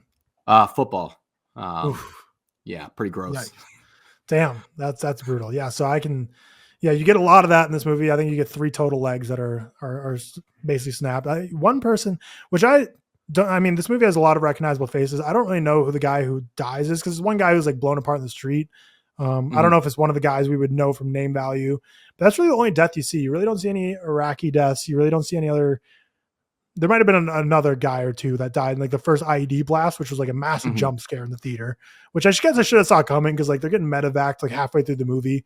But yeah, that shook me when that happened, when that explosion goes off. But yeah, basically the whole movie, just to wrap up, because it's like we mostly talked about like the political and surrounding stuff of this movie, which I think is the most important stuff to talk about, because the movie itself is they're in this house, take over this Iraqi family's house, just scoping out things, looking for any suspicious targets. They get ambushed. And So let me think. What have initially caused the first medevac? I guess was it really just the grenade that hit Cosmo Jarvis? Probably some internal bleeding, and they basically were just getting a bunch of gunfire on them, so they need to be evacuated. No one at that point was like life-threateningly hurt. So then the medevac comes to get them out of there. Some lightly wounded people. That gets exploded with a massive explosion, and a couple people die there. And then shit really hits the fan. That's when they get ambushed fully, and then it's a full just survival, trying to get the next company in there to come save them and get them out.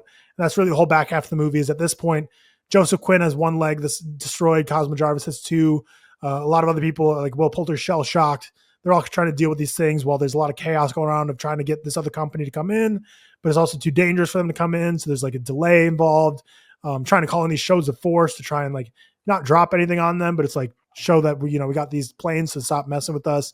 And it's just a chaotic final act of the movie where it's just people screaming, people's ears getting blown out, and Charles Melton and Noah Centineo and their crew coming in to save the day. And then eventually they all get in their medevacs and get taken out.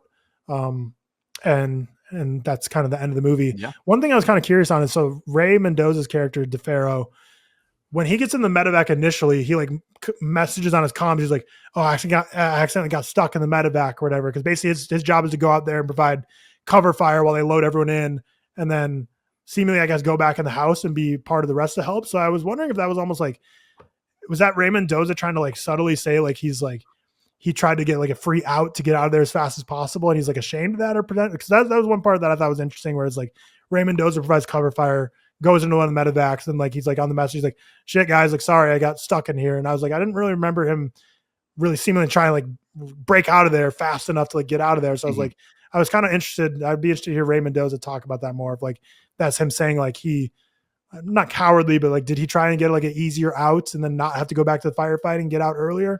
I do think he left it in. I took it the same way. I feel like everything that they kept in here, they were like, some of these things we are proud of, or at least not proud of, but I would say we handled the spots where they handled adversity well. They include that, but they also include the spots where they didn't know what they're doing. They're just kids and they're shell shocked and they don't know what they're doing and they're terrified. And I do think they did a good job of keeping all that nuance in there. Yeah, it's tough. Like I think I've pretty much said everything I want to say. It's like if people, again, like pretty much every viewpoint on this movie, positive, negative, any other spectrum, I can entertain if there's nuance to it. To me, this is anti-war through and through, not propaganda. Again, I think the only way you can call this propaganda is if you think every war film is propaganda, which again, I'll entertain. But I'm kind of at that point where I think is anti-war. Yes, there will be people who see this and think it's heroic and want to join. I think that's unavoidable with any war movie. But I think for the most part, there's nothing here that is intentionally glorifying anything with war. I think they did a great job because like I said at the beginning, I don't want Alex Garland and Ray Mendoza, a U.S. war veteran, to be the ones telling me about the Iraqi perspective. So I think they did the perfect amount of showing that without glorifying whatsoever any of the U.S. killings of them. Because obviously you have to imagine in this battle, plenty of them died. And you could say by not showing that could be cowardly and trying to say it one-sided and slanted. I'll entertain that viewpoint. For me, it's just like I don't want them to be the ones showing this. Just like in Oppenheimer, I don't think we need to see the bombs being dropped on the Japanese. It's just not their story to tell. But yeah, I think this is a movie that's undeniable. 4-star for me. Sound design's insane. Going to be interested to keep reading and hearing more people's opinions on this as it comes out. But yeah, it's going to be interesting to see if this continues, because I feel like the film Twitter discourse has been so insufferable, but it's been like for months before the movie is even released. So I'll be interested to see if it keeps picking up this week as more people see it and more people talk about it, or if like what's been said and done has already been said and done on Twitter at this point. People are already firmly in their camps. But yeah. This is also a movie I'll never watch again. This is an all-time. This is an all-time one-time watch. I just texted Seth, let him know where you're done. But it's Civil War is one that I didn't like, but I could revisit it. To me, when I did see that in theaters, I did think that was a hard watch for some moments, just because there's a lot of intense moments. But this, like, I could revisit Civil War and see my opinions have changed. I don't really think I ever want to watch this again. No. It's too hard of a watch. It's brutal. The screaming is like blood curdling, makes your stomach churn. It's a heavy movie. So people are going to go out of this and be like the meme of like a shell shock, like the one people use on Twitter all the time of like a veteran in like World War I or II or whatever. 1,000 yards like, there. Yeah, that's kind of how I left the theater, and I haven't stopped thinking about it. It's it's quite the movie, and I'm going to run to the more bathroom right before Seth gets back in here. Yeah, go for it. But yeah, Warfare is in theaters now. Seth, welcome back. Gooch just run to the bathroom, but we just finished our discussion on Drop the Amateur and Warfare. Really keen to hear your thoughts on Warfare when it comes out, because I think we had a really good long conversation about it that I'll be interested to hear you guys' takes. You and George, I know, will for sure see it. I don't know if Cam will. I think I'm going to see it next week. It is out this week, but I just didn't get a chance because I was away a couple of days. I'm really, really interested. I know I said in the review what we were talking about that there's a lot of people's opinions I'm not interested in hearing on it, because I think a lot of people are just like there's a film that has a lot of nuance that I think people are not giving nuance to, whether you're pro or anti. I think people are just like so in one camp that I think deserves more discussion. So there's some, you and George are very much keen to hear your thoughts on it, because there's a lot to it. And I think a lot of people are just pushing it in one camp or the other. But I mean, that's the difficulty. I tweeted this yesterday. They're often with films like this, there's no middle ground for things. Like a film can just be fine, And I think, especially when you have a topic, I haven't seen it, so I don't know how it's approached, but I think there are ways in which it can work and there are ways in which it can't work. And almost, even if you watch the film and not necessarily, for lack of a better term, you think it's a propaganda of very American patriotism heavy and whatever you think, it can also be not that at the same time. It doesn't always have to be like one or the other. I think that people get quite in their own head about that a lot of the time. That's just a state of discourse these days, just like we were talking about Spielberg. It's like, all of a sudden, Spielberg's the worst director ever. And like Ari Aster is a hack. Celine Song, terrible. Robert Eggers doesn't know what he's doing. Like it's just time. No one in 2025 could be fine anymore. Do you want to see my mug? Your what? Yeah. Wait, who is that? I don't know. It's just a face. Oh, okay. I was like, am I supposed to know who that is? That's pretty legit. Bro, I went to the trees. No, into my mom does like pottery just in her spare time. And, like sells them and stuff. She had like a stall at this like pottery fair thing, and this looks fucking cool. And just looks like an ugly guy, No, he had some He had some crazy ones, but this was like the ugliest one. So I thought it was the good one, Gooch, are you a fan of the Yankees or are you a Reds guy? I'm a Reds guy, but my girlfriend is a massive Yankees fan, so we deal with it. Love the Yankees. Really? How many games have you watched in the last 10 years, Seth, of the Yankees? 0. Is it baseball? I'm assuming it's baseball. Yeah. Yeah. Okay. Yeah. You guys ever play? It's undeniably. Yeah. I understand why people across the pond enjoy it so much. Like it's a clean very logo. Cool logo. It's just clean, man. You guys ever play Skate 3 when you were younger? Is that a Tony Hawk game? No, it was the Skate. That was the other one. No, I only play the Tony Hawks. I bought a 360 this week just to play that. I was playing it just like now while you guys were discussing Warfare. Time of my life. Peak game. So good, man. We'll jump into trailers and movie news now. So starting with Mission Impossible Final Reckoning. So we got another trailer for that one. This is coming to theaters May 23rd. I think we're all Mission Impossible heads here. I think this movie looks undeniably amazing. I think it looks really good. I think trailer set out really well. They kind of had that good balance of showcasing older stuff, get us in the rhythm, showcasing like clips from Brian De Palma's Mission Impossible and co. It looks bigger and better. I like the way, I think a lot of the complaints about Dead Reckoning was that, one of the biggest moments we had in the jump sequence was like already shown in the trailer and stuff. So I think hopefully that, kind of hides something back. I wasn't actually the biggest fan of Dead Reckoning. Like I liked it, but I actually don't think it's like the top tier of Mission Impossible for me. I'm on the last of the first one, Rogue Nation and Fallout. But no, I'm definitely excited for this. I think it looks really, really good. And I think at least 2 of them are going to die. That's kind of my prediction right now. I think 2 of them are going to die. Yeah, I think it's going to be... I think Benji's going to die. Oh, my baby boy. Do you know what, man? Ethan dies? I think it might be Benji and Ving Rhames' character. What's his name? Luther. Yeah, I can see those. Yeah, or Ethan maybe if they want to go all out. But I almost feel like they'll kind of like a John Wick where they'll leave it on a knife's edge. Okay, is he alive or not? So they can just carry it on. Do you know what I mean with Ethan, rather than just doing like a proper death per se. Yeah, no, it looks really, really good. I'm excited for sure. Yeah, Where are you at, Gooch? Can't wait for him to move into the mentorship program and then bring in Glenn Powell to continue the franchise. Looking forward to it. Yeah, no, I the Mission Impossible trailer has always hit. This was incredible. I mean, just it really just gets the like in terms of trailers, and we got a couple good ones in theaters right now, but the Mission Impossible trailer gets people like they sit up, they quit talking, they put their phones up, and they look at the screen, and they are locked in, ready to go. It's great that trailers. one, and it's the 28 years later. Yeah, the 28 years later trailer is like one of the best I think I've ever seen. Crazy. It's so like, I don't even think that's like a hyperbole to say it is one of the best trailers I've ever seen. Like, it's that good. It's so good, and it works every single showing I'm at. It really from that opening drop, like people just sit up immediately. It's not often like I'll enjoy watching a trailer. You know what I mean? Like I think trailers that's cool, but there's not been many that I'm like, I could just watch that again. You know, with a trailer. Like, you know, if I'm thinking of recent examples, it's just probably Furiosa. Like I love the trailer for that, and like Dude 2 maybe.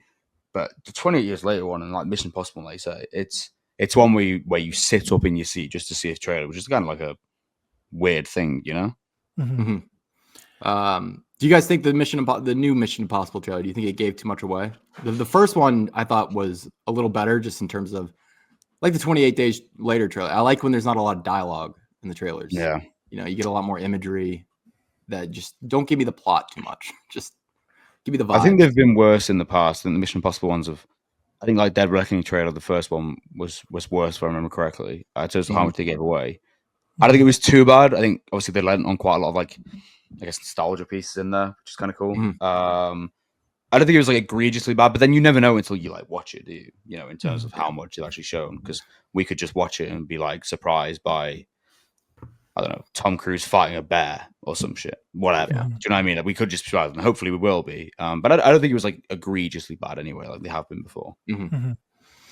Yeah, Gooch and I mentioned that it's been like a desert in 2025 so far for new movies, but 23rd is Mission Impossible Final Reckoning, and then the 30th, a week after, we just got the trailer for Wes Anderson's The Phoenician Scheme, starring Benicio del Toro, Michael Cera, Scarlett Johansson, Bryan Cranston, Tom Hanks, Riz Ahmed, Jeffrey Wright, Benedict Cumberbatch, and many, many more.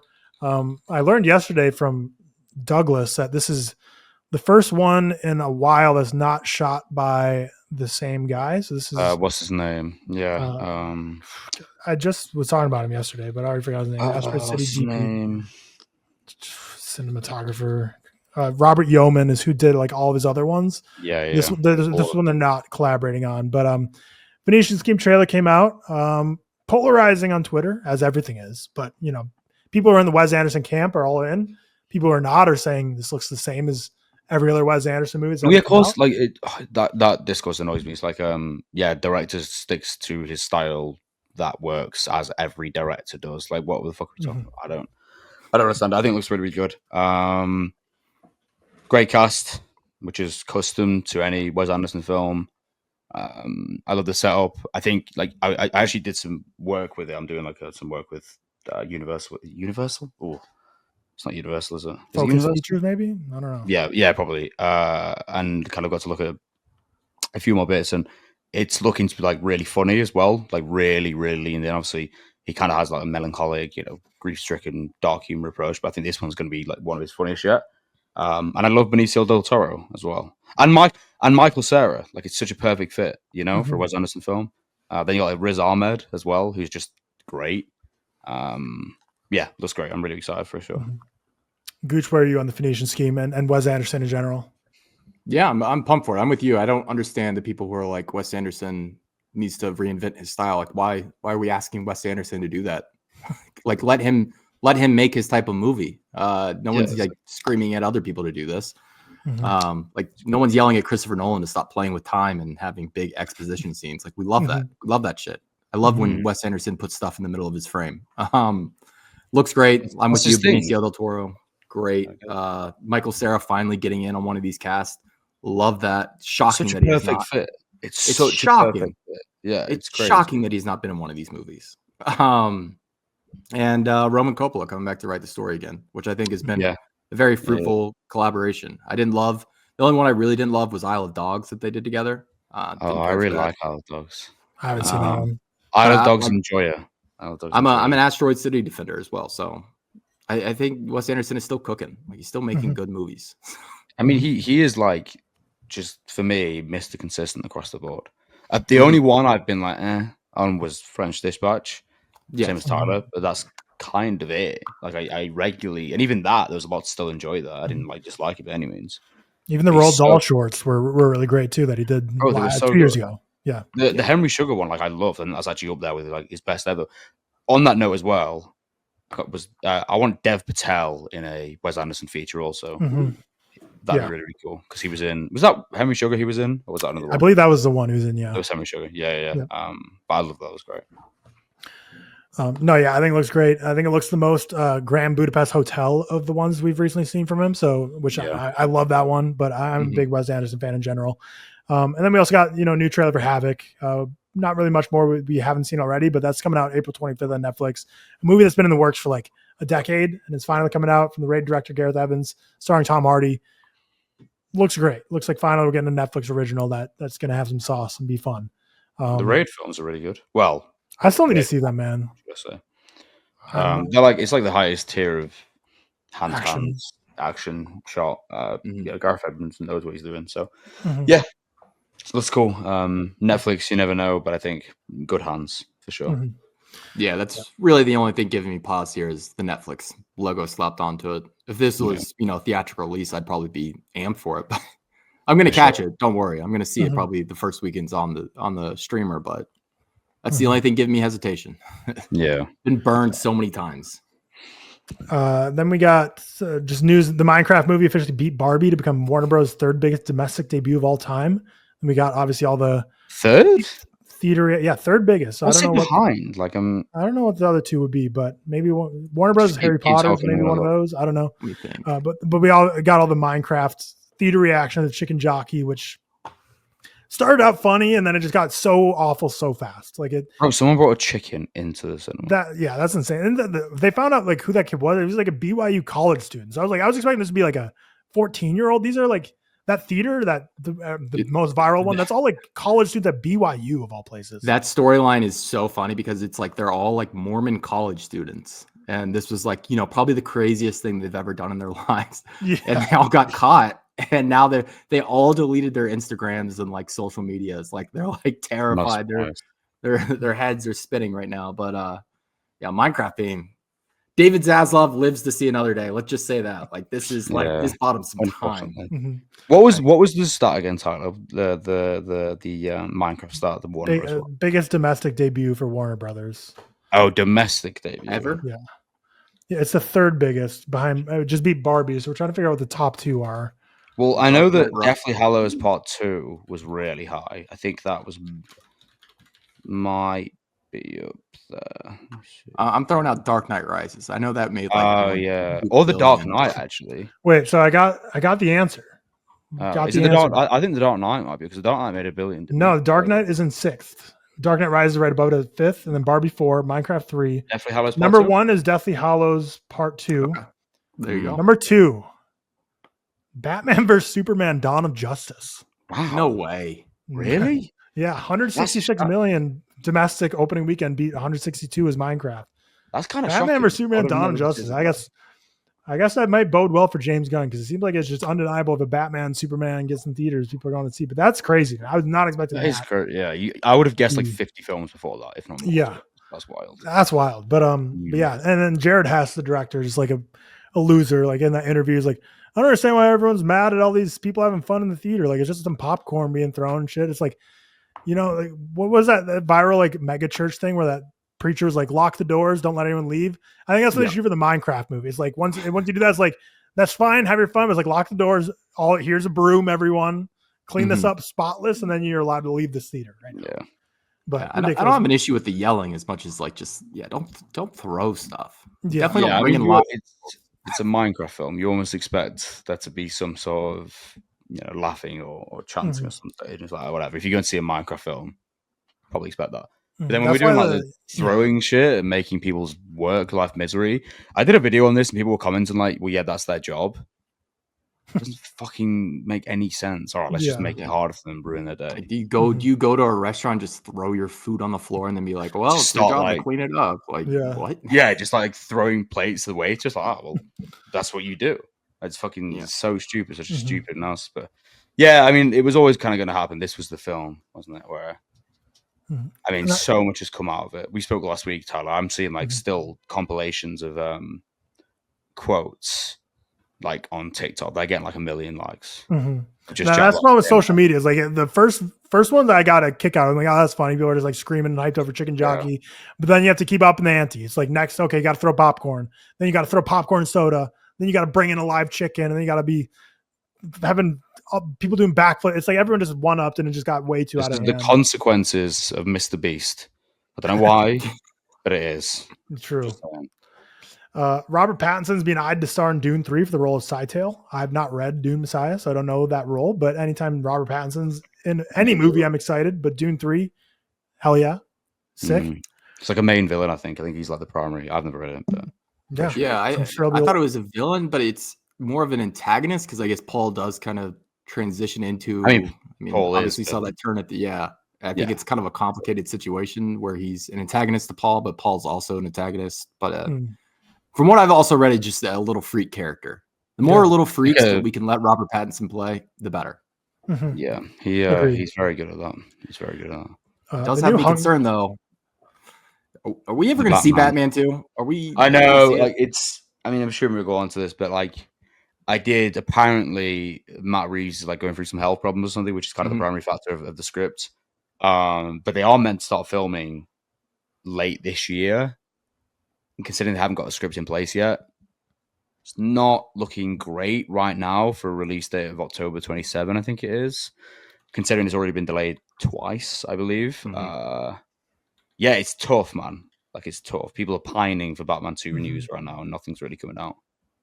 Yeah, Batman Begins was 2005, Dark Knight was 2008, then 2012 was Dark Knight Rises. Some reason I thought the gaps were even bigger, but we're already going to for sure be beyond the biggest gap of the Nolan trilogy. Will be, well, probably a year or two beyond that for the first two for this. I think it works okay for Robert Pattinson. You know, he was like a bright-eyed, bushy-tailed young detective in the first one. They wanted to be a little more mature, but still, it's obviously we hope Matt Reeves is doing good and like everything's going great for him. So, and also faith in Matt Reeves as well. Like, I think, I would rather it be not rushed anyway. Get the actual finished product of it. Yeah. So I don't release, but like I think Batman Part 2, I just anticipate it being really good. Just, hot take. Yeah, hot take. Yeah, crazy. But yeah, weird one. Hope he's good there. Next news. So the Hunger Games new movie, they're all rumored castings at this point, but the people are targeting, they're cooking with fire right now. So the Hunger Games, Sunrise of the Reaping, Haymitch Abernathy being played by Charlie Plummer, Coriolanus Snow, Ray Fiennes, Cesar Flickerman, Kieran Culkin, Plutarch Heavensby, Jesse Plemons, and Effie Trinket, Elle Fanning. So people are targeting or cooking with fire. I saw a lot of people say that Plutarch Heavensby should be Cooper Hoffman because it's like the son of Plutarch. Is that Philip Seymour Hoffman's character? Yeah, but that's I saw a meme about Steve Irwin's kid. What's his name again?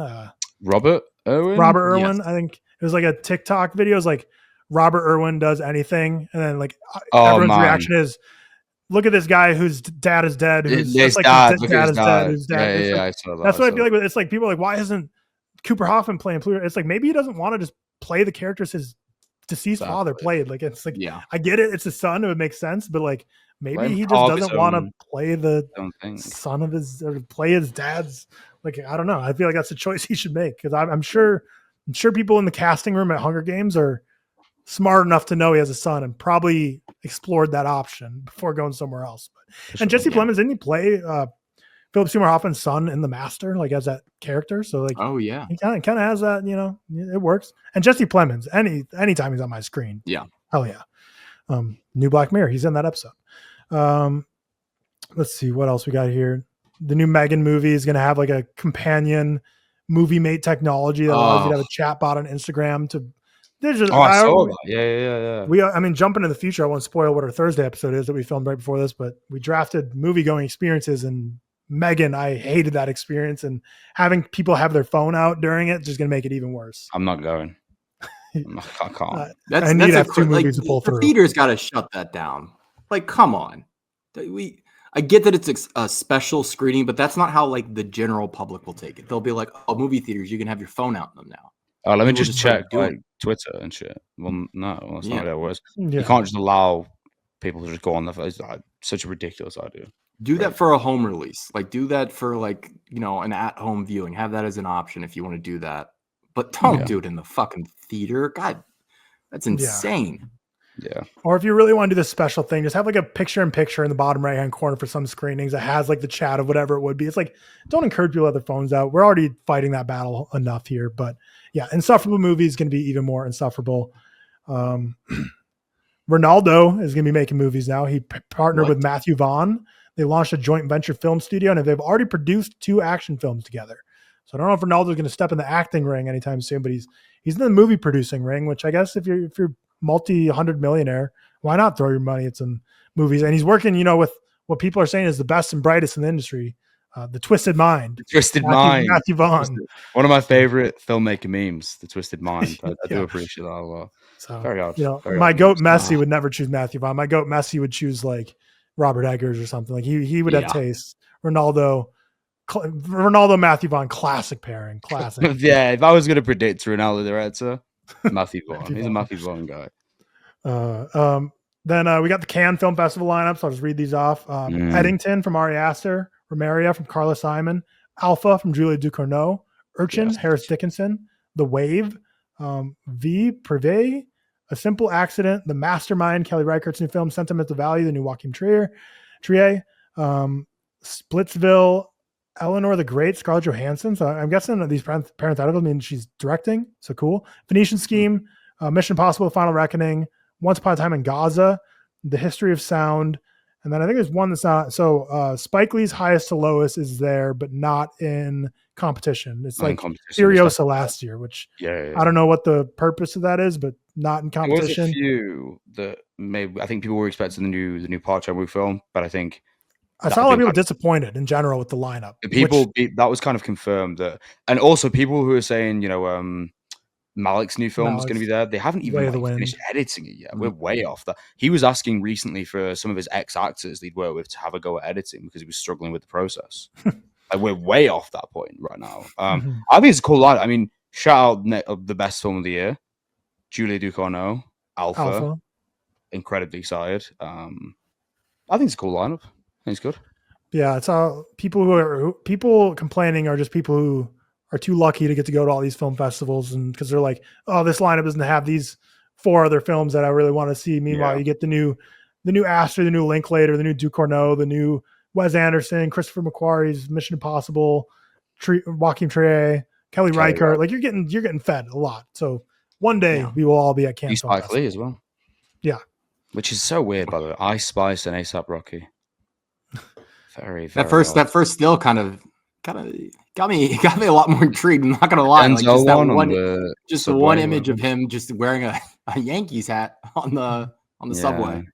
I mean, I probably should do him a service, and I've actually never seen High and Low, shockingly. But we'll get there before the episode. Oh man, I mean, the only experience that Spike Lee's had with the remakes is arguably the worst American remake of the 21st century. Some might say. It's up there. But also Spike Lee's like one of the fucking guys. So, and also Denzel. So that you'll at least have a performance to look forward to anyway. Just sounds very odd, but I think when does it actually release? I think he has been in things before. No, A$AP Rocky. He was in also, that. He was in Mr. Robot. I think he was. Yeah, I haven't seen that. He was. I was about to say Agrodrift, but that's Travis Scott. He's been in Pop Star, Never Stop Popping. There you go. Good movie. There you go. Never Stop Stopping. Never Stop Stopping. Zoolander #2. Great. Brilliant. He was in Mr. Robot. I've seen that on Twitter. And also A$AP Rocky's like kind of one of my goats. So I just hope for the best of him in his acting career. But yeah, we shall see. Sounds very odd. Ice Spice as well. Very weird. Don't know what's going through Spike Lee's mind with that one, but who knows? Maybe she'll be really good. Never know. She also got cast like at the peak of her fame, and she kind of just like is not a famous person. I mean, she's you still don't really famous, see but it. like, she's like out that like light, isn't she? Like blistering light. I think you don't really see it now. Maybe this will be the revival. Spike Lee's highest to lowest. She drops the companion album like Lady Gaga did with Joker 2. The Joker 2. Yeah, that might be it. Well, that's all we got for trailers and movie news. Gooch, do you have 15 more minutes, or do you got a jet? Yeah, no, it's Sunday. Either answer is good. All right. Well, we'll go through this tier list then. So first, I will present this. So what we've been doing the past couple of weeks is me, George, and Seth have been putting together a best actors tier list. So we're not going to add to this right now, but I want you to say, this is where we're at so far. I want you to tell us what the most egregious on here are right now. Which rank? Don't lean at me. Don't lean at me either way. But he's going to say, here's our S through F. What's the most egregious ones that are jumping out on first reaction here? Either too high or too low from your thoughts. And you can't name the TV is not real because TV is not real, so you can't move them. Yeah. Okay. I think putting Ed Norton, Kurt Russell, and Tom Hanks in B is kind of crazy to me, to be honest. And I'm actually not the biggest Tom Hanks fan, but I think that career is undeniable. The run in the 90s is like it's just truly undeniable. My thought process with Tom Hanks is I think he's always been a very, very good actor, obviously. I actually don't think he's had many all-time performances. My kind of thing with A is I think a couple of those have had all-time performances. I think Tom Hanks, for me, is just a very solid career actor. And I don't know if he's been outside of that. Edward Norton, we had a discussion about that. It was an interesting one. Because I agree. Edward Norton's like kind of the talent level. When I look for his filmography, though, it's the same thing where I'm like, there's been a lot of great performances, but I don't know if there's been quite the volume I expected there to be. You know what I mean? So we were kind of, that was like an A or B, wasn't it, Tyler, when we were doing that one? It was weird. He's like the actor when like you ask, like actors get asked who their favorite actors are. Like he is just always one of the top of the line answers, which I think is fascinating. It's like when NBA players will throw out like a player that like averages 10 points a game. And they're like, yeah, this guy's the hardest guy to cover in the league. Best player I've ever played against. And they're like, this guy?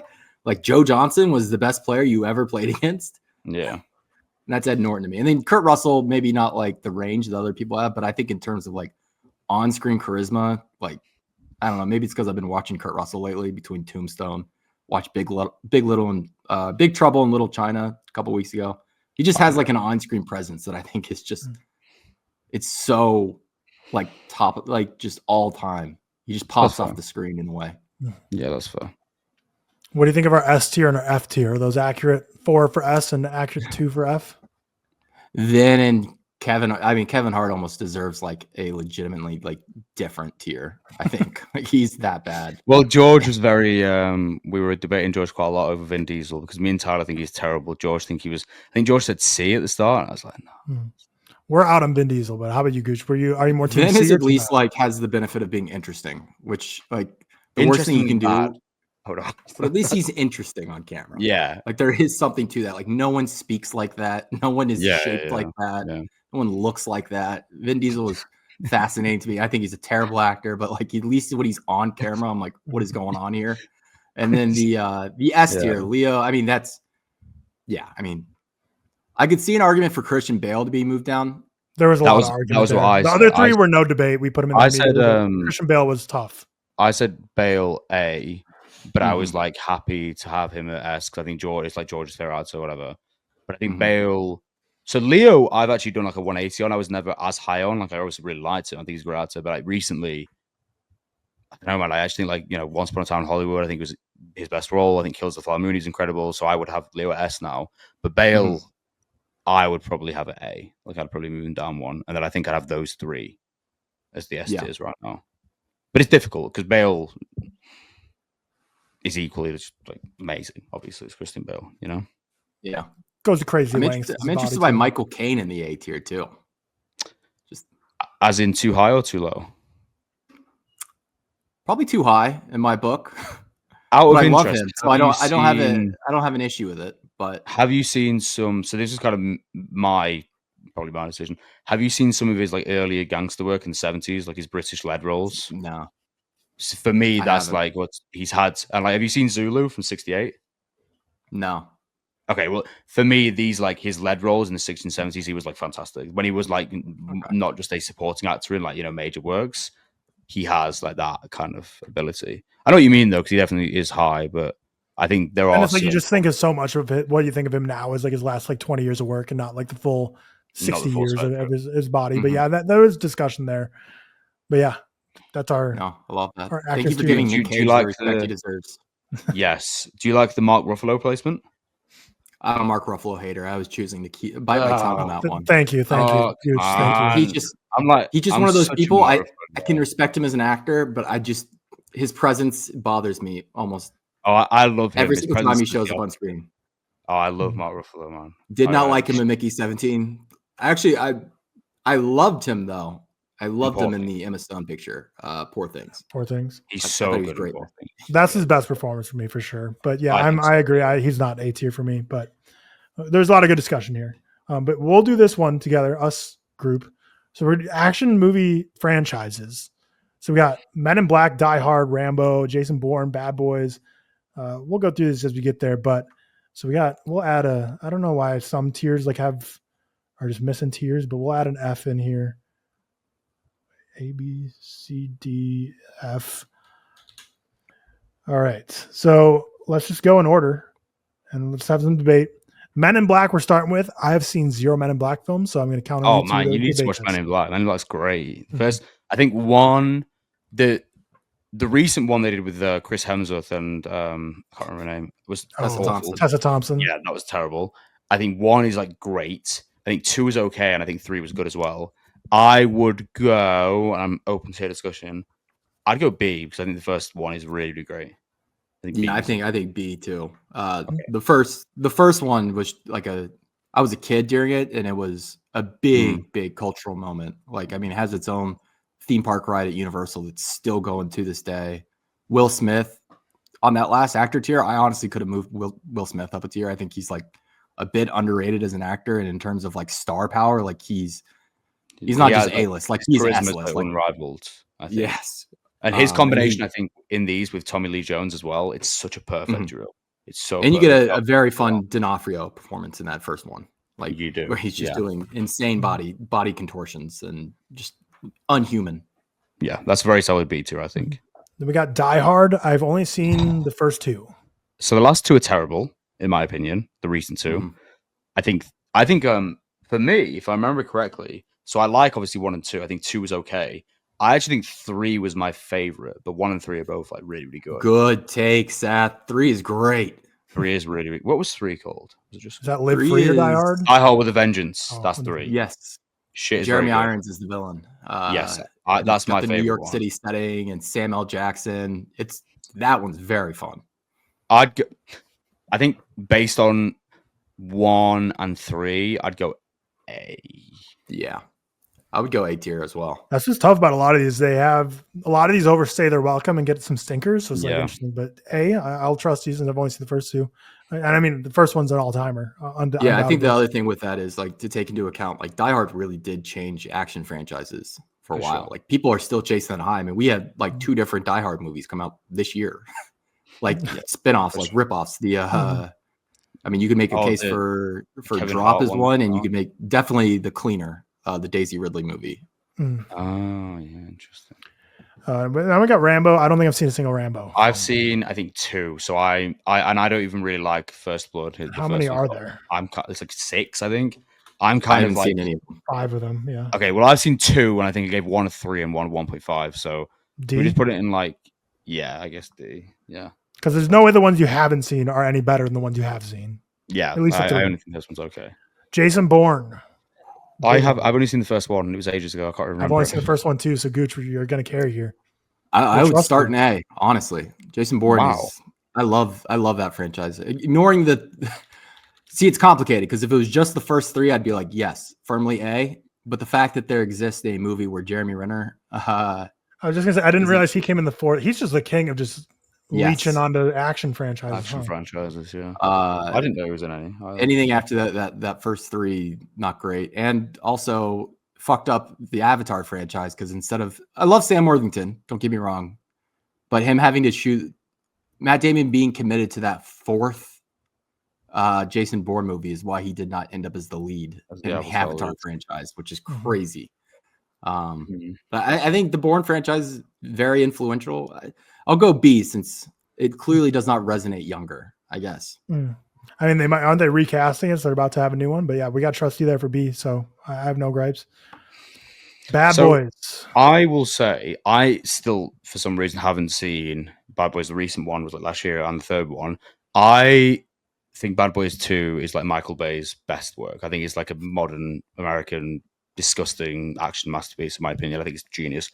I think 1 is great as well, but I haven't seen 3 and 4. So if I was going off it, I would say A, because I love the first 2, but I haven't seen 3 and 4, so it's kind of a bit hard for me to judge. So I'll let you two kind of take control of this one. 3, not great. I think it was the highest grossing live action movie of the COVID year, if I remember correctly. The third one, not that great. 4th, better. Still not to the level of the first 2, but funny and a good time. I would stick in B. I don't know how you feel, Tyler. I'm good with B. I didn't like the first one at all, really, weirdly enough, but 2 is like one of my all-time favorites. So I love Bad Boys 2. 2 is I think so Bad Boys 3 good. is pretty good. And I think Bad Boys 4 is quite good. The opening of 2 is so good.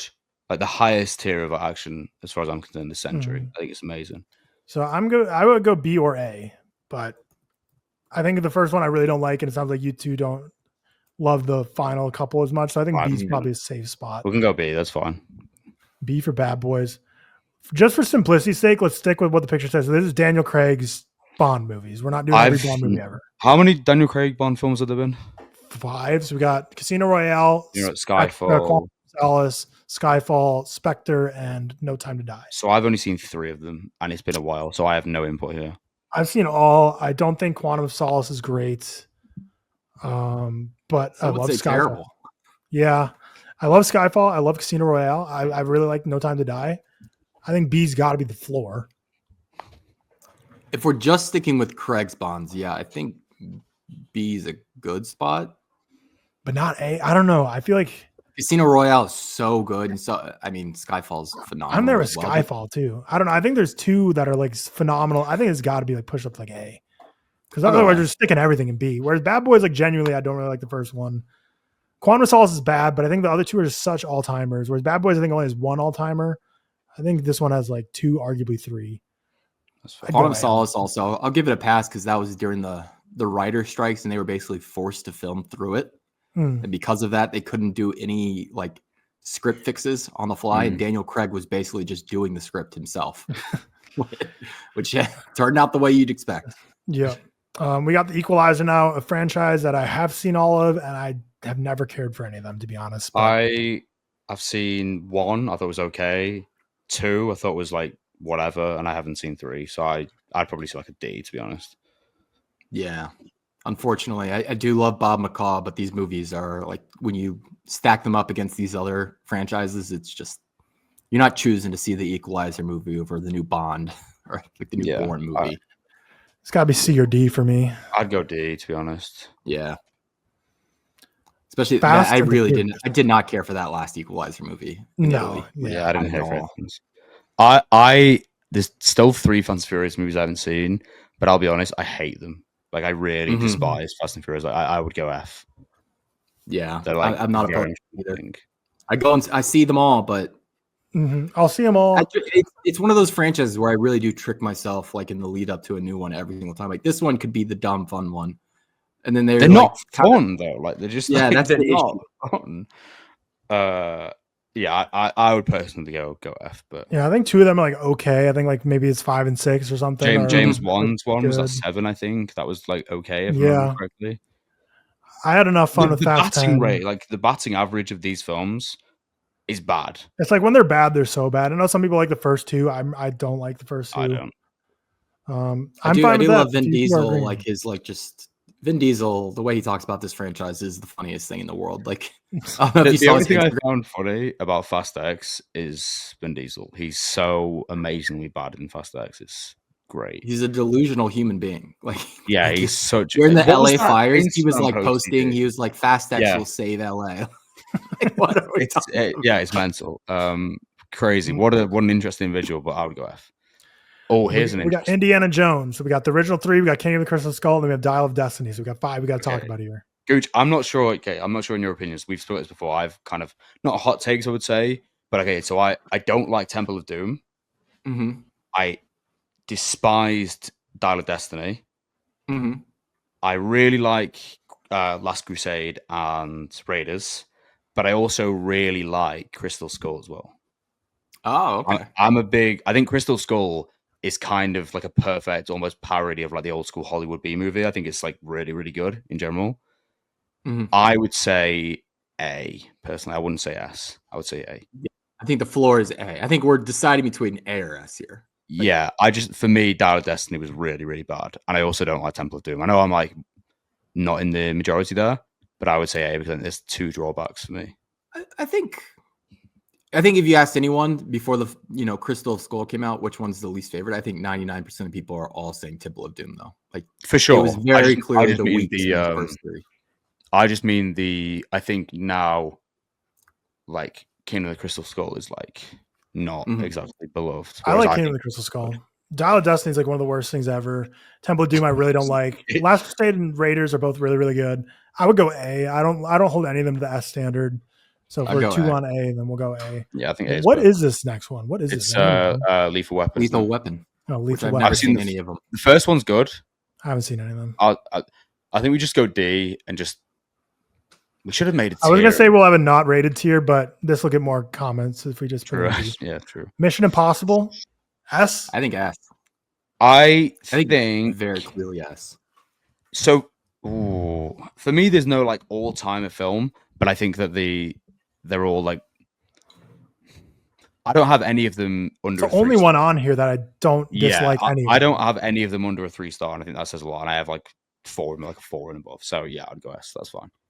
All right. Oh, they really want us to rank Fast and Furious. 2 Fast and Furious. Oh, I was like, wait. It's the same thing, but zoomed out more. Mission Impossible is. I think. The hell is this one? Is this the? Isn't that Transporter? Transport? Yeah, Transporter. I haven't seen any of these. I have no idea. I've seen the first one, I think, but it's been many, many years. Go D. You haven't seen them either, Gooch? F. John Wick. I'd go A. I might go S. Tyler, I think they're all great. Even Parabellum, still loved it, and I think Parabellum's. I think 1 is good. I think 2 is okay. I think 3 is great, and I think 4 is great. I think Parabellum I actually really, really enjoyed. I'd go A personally. I know Tyler, you're not like a huge. No, I'm not. But it's like when I'm thinking about like compared to the rest of these on here in a tier list, like I think I give them all like 3.5s, and I think I give John Wick 4 a 4.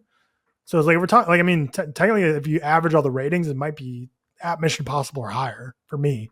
Because Mission Impossible, I give 2 of them, I give 2.5. My thing with John Wick, and I know we're probably supposed to tier these within the bubble. John Wick is maybe like the most influential new IP to come out in the past like 20 years. Like every single action franchise. I agree. I think it's difficult for me. I think because John Wick doesn't have like, I know it's the same for you, Tyler, that film. You know what I mean? That film where it's like, the peak for John Wick for me is like a 4-star. Whereas Mission Impossible, you got like a Fallout or Rogue Nation or whatever. And some other ones we'll go on to. I could be, I'm still in between like A and S. I could see it being S. And, I mean, I'll go S if you want to. Yeah, I think, I'll Gooch, if you want S, I think we'll go, I think I'm good going S. Give them S. And this all could fall apart once we Ballerina. Get 5 and Ballerina. S. I won't hear arguments, fellas. I will not hear them. I think Mad Max. I mean, Furiosa and Fury Road are great. I can't remember what my favorite of the original trilogy. I think 2 is. I don't like 3 that much. No, I think 1 is fine. I think 2 is Road Warrior. I think it's amazing. I think 3 is fine. I think Fury Road is unbelievable. I think Furiosa is the best film of the decade for me. So I think S. Yeah, I think we got. I think that would be like the number 1 clearly of any of these for me anyway. Probably for me too, just because Fury Road and Furios are just so high up for me. Yeah, but Rush Hour, I haven't seen any of these. Oh, I'd go B. Honestly, I think it fits in nicely with the Bad Boys, the Mission. Or I would go Black. Yeah, I get that. I would go C. I think it's like for me, it's like a Bad Boys, but not as good. Like I think it's like kind of the lower quality. But I'll go B if you want to go B. I think the first one, if I remember correctly, the first 2 are pretty good. kind of start to fall off a little bit, but they don't have the heights of like a Men in Black or a Bad Boys for me, you know? That's fair. I guess that is right. Yeah, I would go C. And also, we kind of need a C. Yeah. I think in my head, I was pairing together just like every Jackie Chan I get that. Jackie Chan stunt he's ever done, but realizing that a lot of his, biggest ones probably weren't even in this franchise. No, doing like Police Story and stuff. Is this Beverly Hills Cop? I haven't seen any of these. I'd go C as well, to be honest. Yeah. I think the first two are like, I haven't seen the recent one. Apparently it was actually all right, but I think the first two were really funny. So, look at us. We got a nice even distribution here, even though the F is kind of thrown off by one series we haven't seen and one series that shows up twice. But Kingsman movies. So I think the first two are really good. First is the best. I don't think Kingsman is so I didn't love forgettable. two very much, to be honest. I did not I like like two. I think first one's really good. I think two is like there. There's a scene in two where what's his name? Eggsy is tasked with planting a tracking device on a woman at a music festival, and he has to finger her and it gives like a full CGI within this woman's uterus of the tracking device going to it. It's one of the most absurd things I've ever seen thrown into an action. Twisted Mind. Twisted Mind. I didn't watch The King's Man, so I haven't got input on that one. But I would go. You're never gonna believe who's gonna show up in the next one, Seth. Oh no, where would I go for this one? I think D. Honestly, the first one's very good, but I think the first one's. I would go C. I go C. I like the first one a lot. I do like the second one. Okay, and the third one I didn't dislike. I just forgot it immediately after seeing it. The first one for me is a lot better than like a Lethal Weapon or an Equalizer. You know, I think we have to give it a little more respect. Nice, and the even distribution stays. Now we got the Expendables. Man, I think D's got to be the ceiling. I've seen two and they're fucking awful. I've seen all of them. I've seen all of them. No, you know what? These are on the level. This can't be above Fast and Furious for me personally. I'll entertain discussions. It's the same. I don't think these are any better than any Fast and Furious movie. I think the new one starred like Megan Fox. I think like the last 50 Cent. Crazy. Yeah, it did. So we good with F? Yeah, it's F. Yeah, it's so bad. It's so bad. Okay. I'm going to take one of the Fast and Furious off just so we can, for anyone who screen grabs this for Twitter, so it's not confusing. The Predator, I don't know. So yeah, Predators, we're not including any aliens. It's just the Predator movies. No. Prey, I guess, would be in there. I was never that huge on the. I like the first Predator. I think the Alien vs Predator, if I'm assuming we're counting them. What was the one Paul W.S. Anderson did? Was like okay, pretty decent. There was a really bad one as well, like Requiem, I think it was. I don't know if we're counting that. It's still action, I guess. I don't think I've seen the second Predator, so I'm not sure. I would go. There's a lot of. Prey. I really like Prey. Prey was cool. Prey was actually quite fun. I would go C. Personally, I'm feeling C. I haven't seen them all, but that's where it seems for me. What about the new one? Looks really cool as well. I'm actually pretty excited for it. Yeah, I like the direction they're heading with that franchise. Just do it like different time periods and just. Yeah, let them do whatever. I think I'll go see. Prey really helps it. If it hadn't had a hit in a while, if like the Predator, I think was the one that came up before that, and like I would go. Oh yeah, that 17, 18. Yeah, that really bad one. Yeah. I would go. Yeah, Taken movies. We got 4 of them, I believe. I think I've seen the first 2, and I would probably go. There's only 3. I think the first one's fine. I'd go C. I think maybe. The first one's like pretty decent. It's C or D, I think, is the level. Yeah, I would go D on this one. That's fine. I'm fine with D. Last one, Terminator. Now remember, it's not just the first 2. Oh wait, that's we got a lot. So okay. So here's the thing, right? Here's the thing. Oh, Tyler, did you see my? Did you see what I put on the chat the other day about the Terminator 2 poster I picked up the other day? I did not. I picked up I go to like retro shops sometimes, and they had an American one-sheet Terminator 2 poster they used for the first promotion of the VCR release. Oh, I remember that. Cool, man. It's so cool. I would say Terminator 1's really good. Terminator 2 is like the best thing ever released ever.